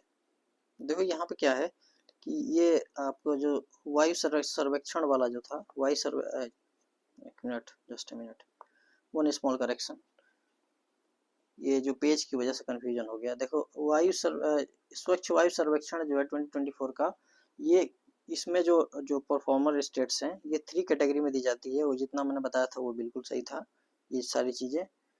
ये वाली जो बताया था मैंने, ये जो उत्तराखंड ये सब चीज़ें बता रहा था, ये बेसिकली किसका है, ये है आपका SDG इंडेक्स का, ठीक है। SDG इंडेक्स का ये कौन देता है, नीति आयोग देती है, ठीक है। It was my mistake, correct it, okay. तो देखो ये क्या है, ये कंप्लीट यहाँ पे हो गया आपका। SDG इंडिया इंडेक्स जो है 2023 का रिलीज किया गया था, ये कौन देता है, ये this report is released by NITI Aayog. देखो अगर गलत कहीं हो जाता है तो आपका जो सबकॉन्शियस है वो क्लिक करता है कि हाँ यहाँ पे जो है आपको, मुझे कंफ्यूजन हो रहा था कि ऐसा तो हो ही नहीं रह सकता है, ठीक है। तो ठीक है, SDG इंडिया इंडेक्स 2023 जो है कौन दिया है, ये रिपोर्ट कौन देता है, ये नीति आयोग रिलीज करती है, ठीक है। और SDG एक जो इंटरनेशनल वाली आती है, जिसमें ये तो डिसकंटिन्यू ही हो गया लगभग, क्योंकि 18 के बाद इसका आया ही नहीं, ठीक है। ये इंडिया की रैंक उसमें 58 थी। तो नीति आयोग वाला देखते हैं, ये स्टेट्स की रैंकिंग की जाती है इसमें।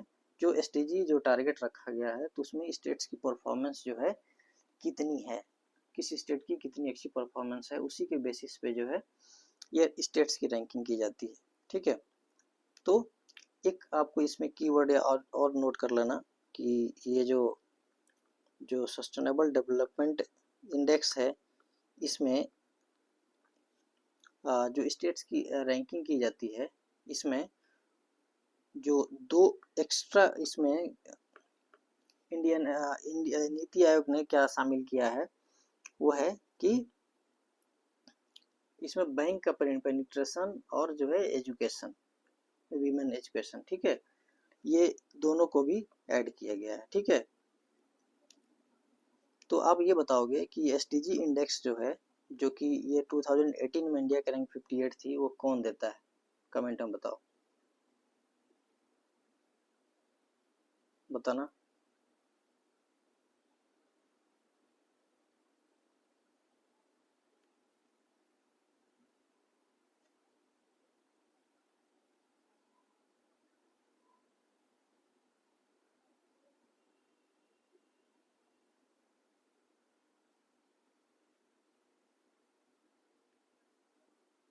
ठीक है, तो इसमें देखो क्या है, इंडिया की जो इसमें रैंकिंग हमें देखना है क्या है, कि इसमें सबसे जो टॉप पे कौन स्टेट है, वो है आपका सबसे टॉप पे कौन सा है, ये उत्तराखंड है। उसके बाद केरल है, तमिलनाडु एंड उत्तर प्रदेश। जो सबसे खराब परफॉर्मेंस है वो किसका है, नागालैंड का, और इसके बाद जो है बिहार एंड झारखंड, ये जो लोएस्ट 3 कैटेगरी के स्टेट्स हैं, ठीक है। और यूटीज में देखोगे तो जो टॉप परफॉर्मर्स है वो है चंडीगढ़, एंड लोएस्ट वाला कौन सा है, लद्दाख है, ठीक। इसमें इतना याद करना है आपको।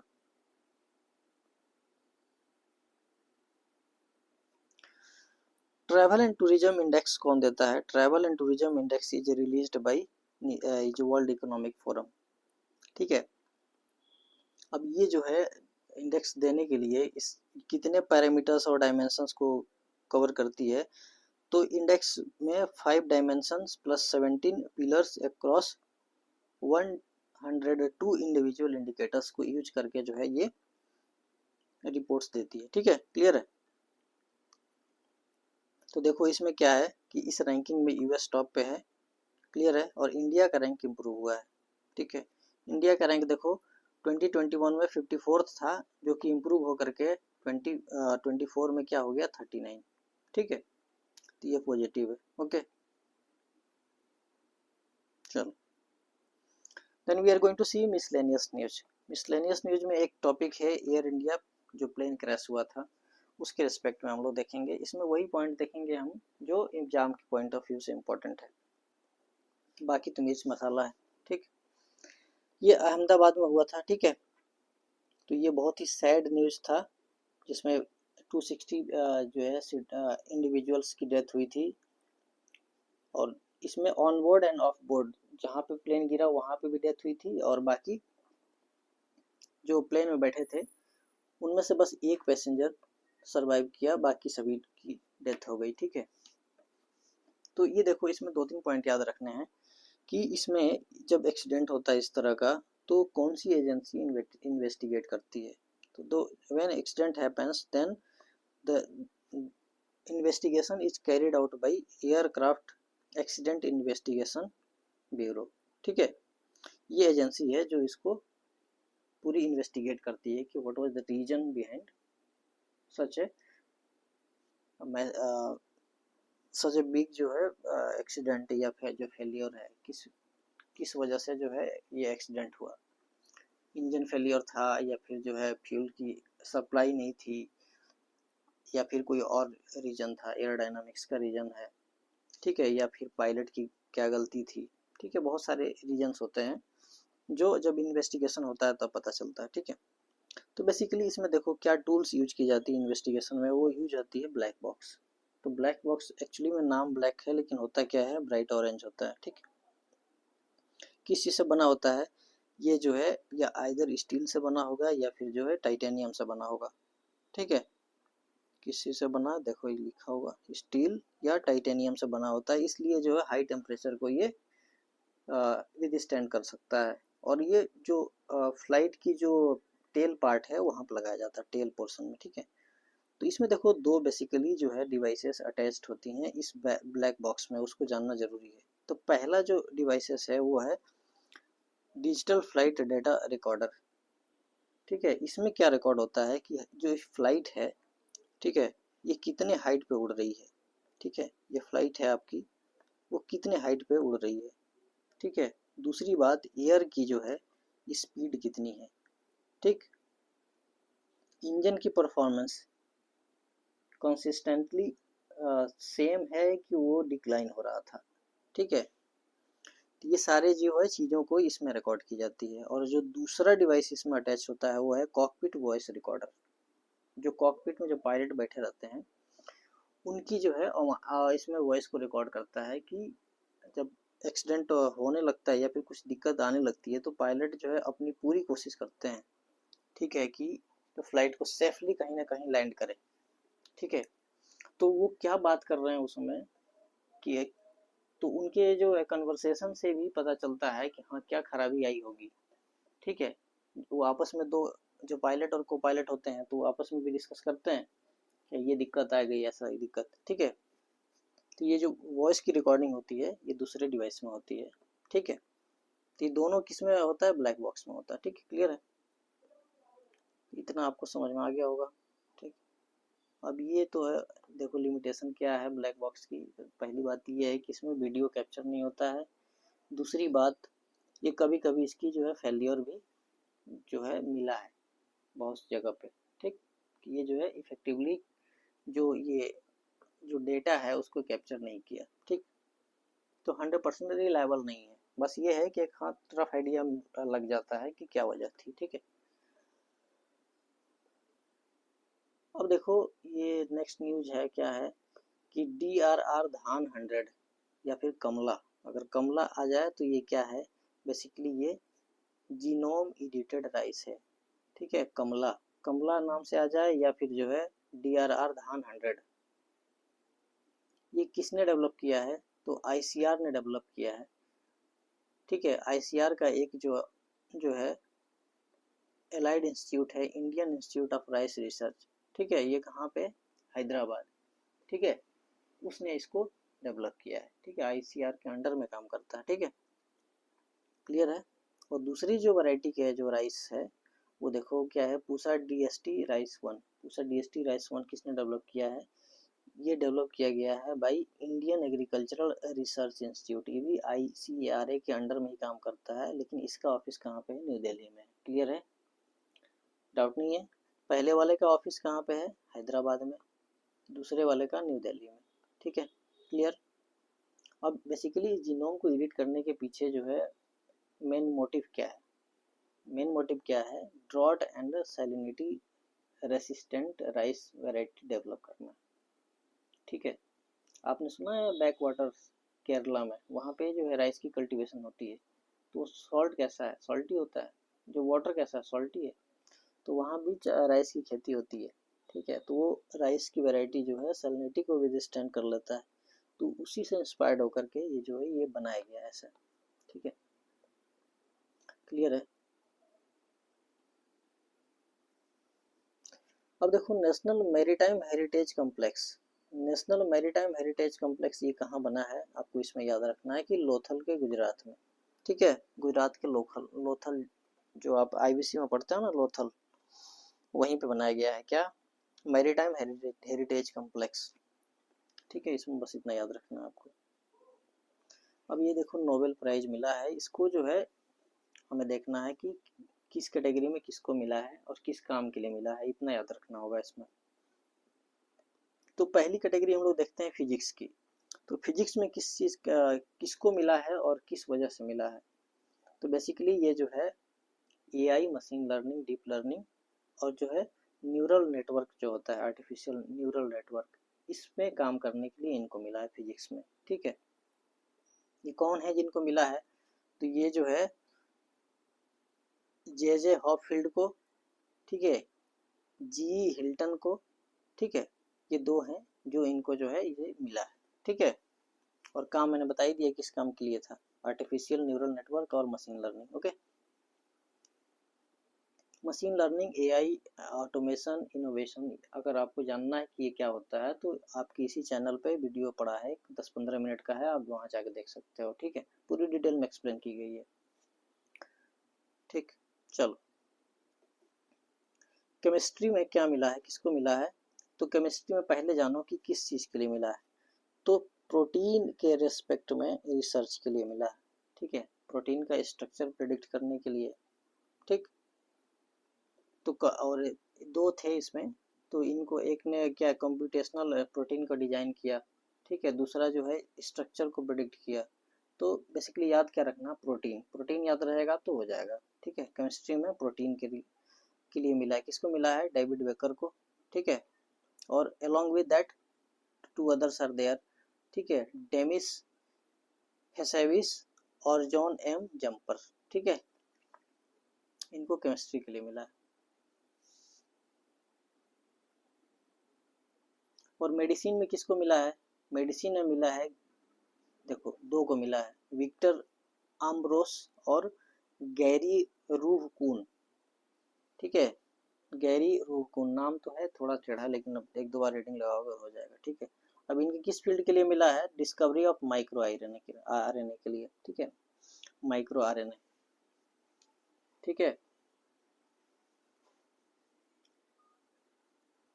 लिटरेचर के फील्ड में किसको मिला है? हैंग कैंग को मिला है, साउथ कोरिया के हैं, ऑथर हैं। ठीक है, उसके बाद पीस प्राइज किसको मिला है? पीस प्राइज निहोन हिंडाल्कियो को मिला है, ये जापान से हैं। ठीक है, Nobel peace prize. This peace prize was given for he actually में her effort in fighting against this nuclear weapon. ठीक है, न्यूक्लियर वेपन जो है को उसको उसको डीन्यूक्लियराइज करने के लिए, वर्ल्ड को डीन्यूक्लियराइज करने के लिए इनका कैंपेन चलता है, तो उसके लिए इनको पीस प्राइज दी गई है। ठीक है, सबसे ज़्यादा जो है अफेक्टेड कौन है न्यूक्लियर वेपन से? तो ये जापान है। जापान में क्या हुआ था? हिरोशिमा एंड नागासाकी पे जो न्यूक्लियर वेपन छोड़ा गया था यूएस के द्वारा, वो क्या था, अभी तक उसके इफेक्ट उसको दिखते हैं। ठीक है, तो यहाँ के लोग न्यूक्लियर जो वेपन है उससे बहुत डरते हैं। ठीक है, क्योंकि सामने से देखा है उस चीज को। चलो, और इकोनॉमिक्स में किसको मिला है? तो इकोनॉमिक्स में मिला है डैरोन एसिमोग्लू को। ठीक है, उसके बाद साइमन जॉनसन को और जेम्स रॉबिन्सन को। ठीक है, अब इनमें देखो इनको क्या मिला है। बेसिकली कुछ बहुत बाकी सब में तो काम दिख रहा है कि अच्छा काम, इसमें कुछ खास नहीं दिख रहा है कि क्या काम किए कि इन लोगों को मिल गया। बेसिकली इन्होंने, देखो समझाता हूँ मैं आपको क्या कहा था इन्होंने, कि इन्होंने बस इतना ही कहा है कि जिस जिस कंट्री की जो इंस्टीट्यूशन स्ट्रांग थी वो ज़्यादा तेज़ी से डेवलप की, और जिसकी कमज़ोर थी वो जो है बहुत पीछे रह गया, मतलब अंडर डेवलप, लिस्ट डेवलप या डेवलपिंग कैटेगरी में रह गया। और जिनकी इंस्टीट्यूशन स्ट्रांग थी वो जो है वो डेवलप के कैटेगरी में आ गया, डेवलप हो गया। ठीक है, तो इसमें नया क्या है, उसमें कुछ, इसमें नोबेल प्राइज जैसे कोई चीज़ है कि जैसे कि किसी को, अगर किसी भी नेशन का जो इंस्टीट्यूशन है, एजुकेशन सिस्टम है, इंफ्रास्ट्रक्चर है, अगर वो एडवांस का है, एडवांस नेचर का है, तो ऑटोमेटिकली जो है वो ग्रो करेगी। ठीक है, इंफ्रास्ट्रक्चर से इकोनॉमी का लिंक है। ठीक है, दूसरी बात, एजुकेशन सिस्टम का लिंक है इकोनॉमिक ग्रोथ से। अगर आपके सिटीजन एजुकेटेड हैं तो आपकी जीडीपी में कंट्रीब्यूट करेंगे। ठीक है, तो इंस्टीट्यूशन एज ए होल, मतलब अगर स्ट्रांग है तो वो देश जो है जल्दी तेजी से ग्रो करता है। ठीक है, तो ये चीज़ें इन्होंने बताया था इकोनॉमिक्स में। ठीक, तो इनको ये नोबेल प्राइज मिला है। चलो ठीक है। World energy outlook 2024, this is released by international energy agency. कौन देता है? इंटरनेशनल एनर्जी एजेंसी देती है। ओके, इसमें जो है क्या क्या बताई गई है कि ये 2030 तक बताया गया है कि most of the vehicles will be electrical vehicles, almost 50%। तो ये बोला गया है कि रिन्यूएबल एनर्जी सरपास कर जाएगा by the use of coal, oil and gas, जो सीएनजी वगैरह जो होता है। ठीक है, और यहाँ तक ये भी कह रहे हैं कि इलेक्ट्रिकल जो व्हीकल्स हैं 50% हो जाएंगी बाई 2030। ठीक है, ये रिपोर्ट यही कह रहा है। ठीक है, चलो ये देखो न्यूज इन शॉर्ट पे हम लोग पहुँच गए। तो इसमें देखते हैं, ये हमारा न्यूज इन शॉर्ट जो है लास्ट कैटेगरी है इस सीरीज में। ठीक, देखो यहाँ पे क्या है, नेक्स्ट न्यूज है एग्रीसेट। तो एग्रीसेट का हेड क्वार्टर कहाँ पे है? तो एग्रीसेट का हेड क्वार्टर है हैदराबाद, इंडिया में ही है। ठीक है, इसके रीजनल ऑफिस अलग अलग जो कंट्रियों में है साउथ एशिया। ठीक है, ओके। तो बेसिकली क्या हुआ है, अभी न्यूज में क्यों था कि जो एग्रीसेट है ये इसने जो है दक्षिण के साथ जो है एक एमओयू साइन किया। दक्षिण क्या है? इंडिया का है, कंप्लीट इंडिया का इनिशिएटिव है, development and knowledge sharing initiative. ठीक है, अब इस एमयू में क्या था कि बेसिकली कोलाबोरेट करना है रिसर्च के लिए with respect to dry land farming and arid, जो एरिड फार्मिंग जो होती है उसके रिस्पेक्ट में जो है ये साइन किया गया है। ठीक है, उसमें कोलाबोरेट करके रिसर्च एंड पार्टनरशिप करेंगे। ठीक है, पार्टनरशिप करके रिसर्च एंड डेवलपमेंट करेंगे। ठीक है, उसके लिए एमओयू साइन की गई है। ठीक है, तो उसीलिए ये न्यूज में था। ठीक, ये कॉन्फ्रेंस कहाँ पे ऑर्गेनाइज किया गया था? न्यू दिल्ली में हुआ था। ठीक है, क्लियर है, कोई डाउट? चलो, तो एग्रीसेट बेसिकली किस में काम करती है? बेसिकली ये काम करती है सेमी एरिड जो रीजन है, जो उसको कैसे जो है प्रोडक्टिव बनाया जाए। ठीक है, ड्राई लैंड फार्मिंग कैसे इम्प्रूव की जाए, एग्री फूड सिस्टम को कैसे स्ट्रेंथन की जाए, क्योंकि ये सारी चीज़ें किससे जुड़ी हुई है? फूड सिक्योरिटी से जुड़ी हुई है। Just give me breakup, just minute, time, थोड़ा पानी पी लूँ।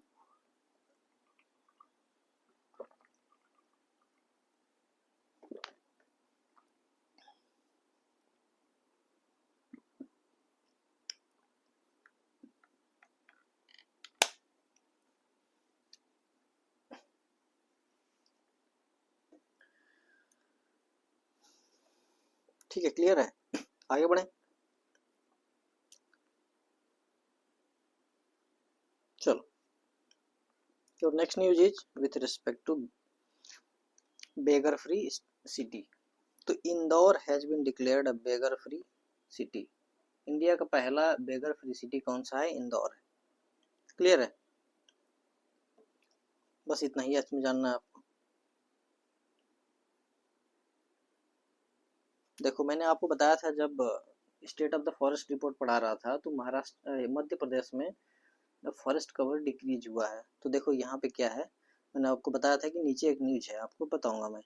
तो first state AI based real time alert system, ये किसके लिए था? ये फॉरेस्ट मैनेजमेंट के लिए है। किस स्टेट ने लॉन्च किया है? तो मध्य प्रदेश ने। ठीक है, तो ये Madhya Pradesh become the first state in India to implement an AI based real time alert system for active forest management. Clear है, समझ में आ गया?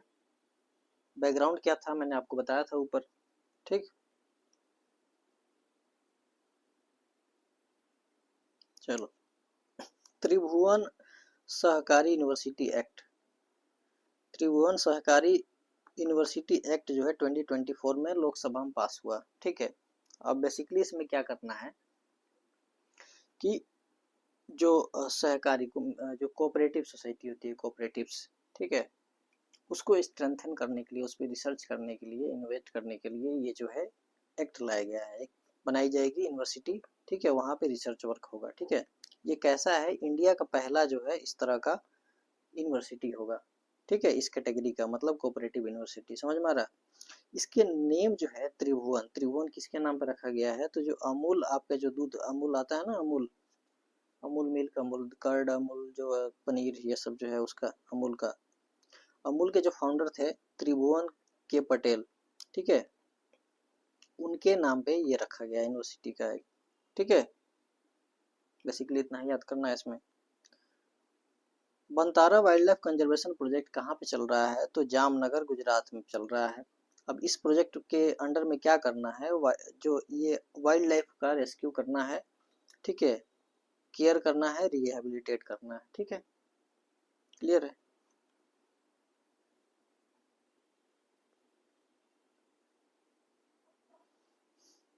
चलो, समृद्धि प्रोग्राम क्या है? समृद्धि प्रोग्राम बेसिकली क्या था, मीटी का है। ठीक है, ministry of electronics and telecommunication. ठीक है, उसका है ये। बेसिकली इसमें क्या किया जाता है कि ये स्टार्टअप्स के लिए है। ठीक है, इसमें जो सॉफ्टवेयर में जो कंपनियां इन्वॉल्व हैं, ठीक है, उनको जो है इसमें इंसेंटिव दी जाती है। सॉफ्टवेयर में छोटे छोटे जो स्टार्टअप्स आ रहे हैं, ठीक है, उनके लिए। ठीक, समृद्धि प्रोग्राम। ठीक है, समृद्ध प्रोग्राम, तो इसमें याद रखना समृद्ध प्रोग्राम किस मिनिस्ट्री का है? तो मीटी का है। ठीक है, किसके लिए है? तो स्टार्टअप्स के लिए है। ठीक है, उनको क्या करना है? इंसेंटिव देना है, एक्सेलरेट करना है, मतलब उनकी ग्रोथ को बढ़ाना है। ठीक है,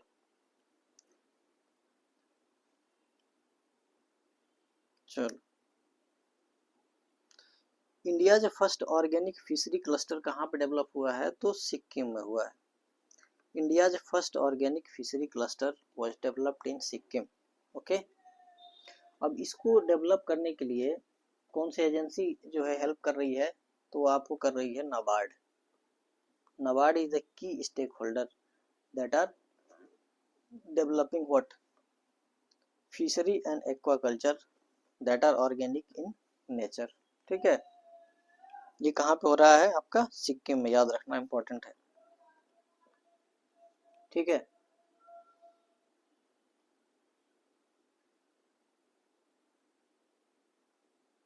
अब देखो इसरो का यहाँ पे थर्ड लॉन्च पैड जो है बनाया गया है, कहाँ पे? श्रीहरिकोटा, आंध्र प्रदेश। ठीक है, इसरो का जो लॉन्चिंग स्टेशन क्या है, सतीश धवन स्पेस सेंटर है यहाँ पे। ठीक है, यहीं से सारी मिसाइलें लॉन्च होती है। तो वहीं पे एक नया जो है लॉन्च पैड लॉन्च किया गया है, यहाँ पे बनाया गया है थर्ड। दो पहले से था, एक अभी तीसरा बनाया गया है। ठीक है, श्रीहरिकोटा, आंध्र प्रदेश। ठीक है, इसी जगह पे, अलग नहीं है। ठीक है, तीनों यहीं पे है। अब ये देखो भारत पोल पोर्टल क्या है? तो ये जो है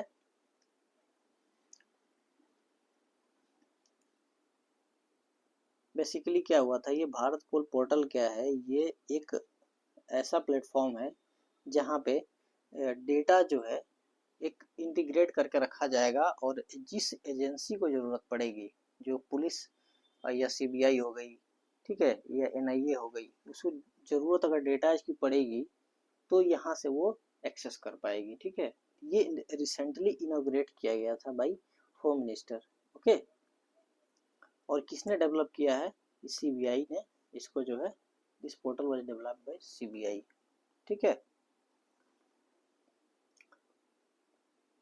देखो यहाँ पे लिखा है कि through this portal every agency and the police force in India will be able to seamlessly connect with the Interpols, thereby expediting investigation. जो भी इन्वेस्टिगेशन चल रहा होगा, अगर क्या होता है इन्वेस्टिगेशन में डेटा की कमी होती है हमेशा, जो फैक्ट होते हैं वो नहीं मिसिंग होते हैं, तो इसलिए टाइम लगता है। अगर एक जगह डाटा रहेगा किसी का तो वहाँ से सिमलेसली, जैसे क्राइम रिकॉर्ड है किसी का, ठीक है, तो वो यहाँ पे मौजूद रहेगा, तो किसी भी एजेंसी को चाहिए तो वहाँ से एक्सेस कर लेगी। ठीक है, तो ईजी होगा इन्वेस्टिगेशन में। ठीक है, चरक इनिशिएटिव देखो किसका है, चरक इनिशिएटिव ये बेसिकली क्या है, नॉर्दर्न जो है कोलफील्ड लिमिटेड का है, NCL का। ठीक है, ये कहाँ पे NCL काम करती है, सिंगरौली जो है कोलफील्ड है वहाँ पे ये काम करती है। ठीक है, तो इसने क्या है, ये चरक इनिशिएटिव लॉन्च किया है under CSR project, corporate social responsibility project होता है ना, उसमें उसके तहत इसने लॉन्च किया है ये इस प्रोग्राम को, चरक इनिशिएटिव को। इसमें क्या करेगी ये जो एजेंसी लिमिटेड है, ये जो नॉर्दर्न कोलफील्ड लिमिटेड क्या करने वाली है, it will provide what, free treatment for life threatening diseases to economically weaker section of the society that are living in Singrauli region. ठीक है, सिंगरौली रीजन में जो रह रही है उनको जो है ये free of cost treatment provide करेगी अंडर दिस स्कीम। ठीक है, तो सिंगरौली रीजन कहाँ पे है, सिंगरौली कहाँ पे है बताओ, सोनभद्र डिस्ट्रिक्ट UP। ठीक है, और ये बॉर्डर शेयर करता है किससे, MP से। ठीक है, क्लियर है।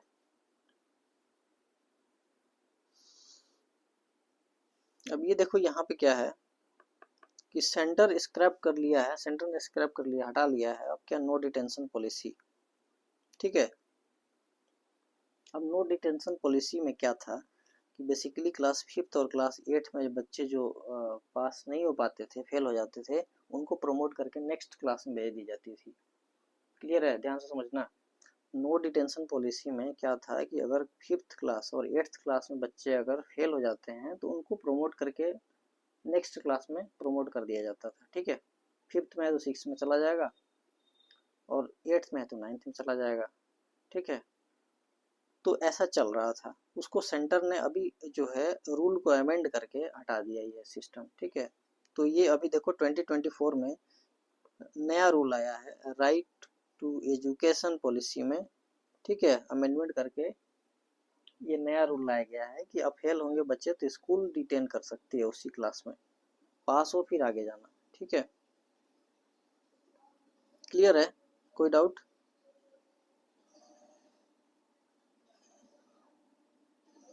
देखो जो इम्पोर्टेंट न्यूज़ लग रहा है मुझे, मैं बता रहा हूँ, बाकी जो चीज़ें हैं अगर आपको लगे कि कोई इसमें से इम्पोर्टेंट चीज़ें हैं तो आप उसको अपने आप से देख सकते हो उसको। हालांकि बहुत ज़्यादा इम्पोर्टेंट है नहीं, जो भी 99% इम्पोर्टेंट चीज़ें हैं मैंने कवर कर लिया है।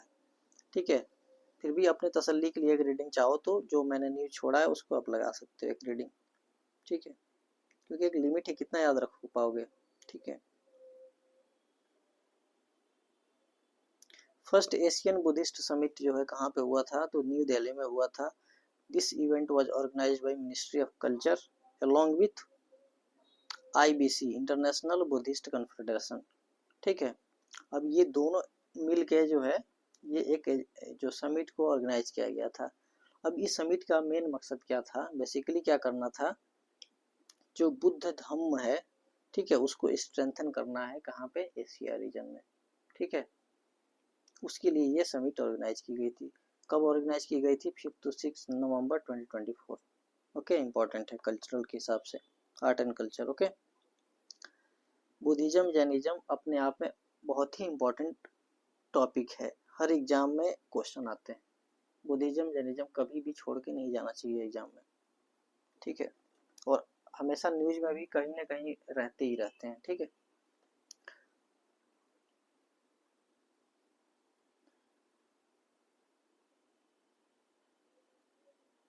ठीक है, अमृत वन अर्थक्वेक म्यूजियम कहाँ पे ओपन हुआ है, अमृत वन अर्थक्वेक म्यूजियम कहाँ हुआ है, भूज। भूज कहाँ पे है, गुजरात में। ठीक है, यहाँ पे है। ओके, आपको ये मैच द फॉलोइंग में आपको ये याद रखना है, ठीक है।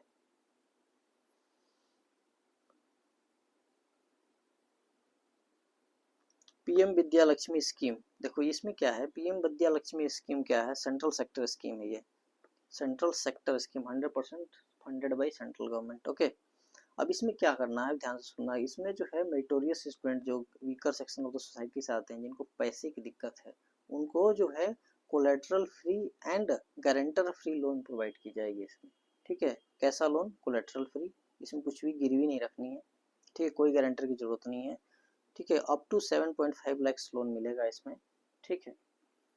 तो ये जो है बेसिकली मेरिटोरियस स्टूडेंट के लिए है, ठीक है।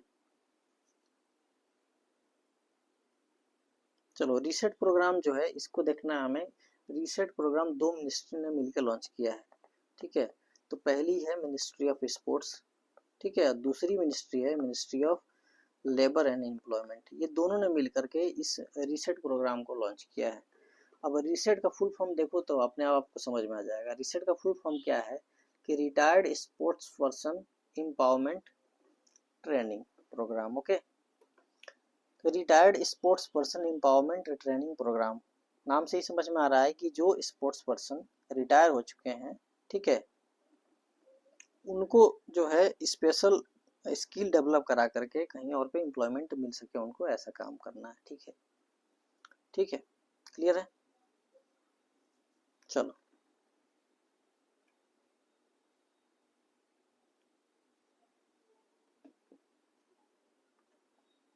देखो, ये जो है 21st लाइफ स्टॉक सेंसस जो है अभी शुरू हुआ है, ठीक है, अक्टूबर 2024 में। अब इसकी रिपोर्ट आएगी, तो अभी जो हमारे पास रिपोर्ट है वो 28th सेंसस का है, ठीक है। अब ये रिपोर्ट आ जाएगी, अक्टूबर में शुरू हुई है, तो देखो कब तक आती है, ठीक है, तब फिर हम लोग इसको डिटेल में देखेंगे। ओके,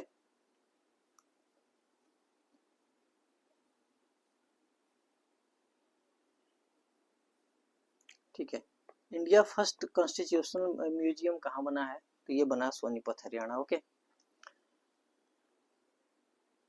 मिशन मौसम में क्या करना है, देखो मिशन मौसम किसका है, मिनिस्ट्री ऑफ अर्थ साइंस का इनिशिएटिव है, ministry of earth science. Okay, याद रखना आपको ये, ठीक है। इसमें क्या करना है, बेसिकली वेदर और क्लाइमेट को प्रेडिक्ट करने के लिए ये जो है एक इनिशिएटिव है मिशन मौसम, ठीक है। तो बेसिकली देखो क्या है यहाँ पे, ये it is a multifaceted and transformative initiative, ठीक है। क्या करना है, to boost India's weather and climate related science research and services, ठीक है। तो इसमें जो है रियल टाइम में, ठीक है, रियल टाइम में क्या मिले, information with respect to weather और क्लाइमेट मिल जाए, उसके लिए ये बनाया गया है, ठीक है। तो आपको इसमें ये याद रखना है कि मिशन मौसम जो है किस मिनिस्ट्री का है, ठीक। मिशन मौसम मिशन मौसम is launched by ministry of earth science. चलो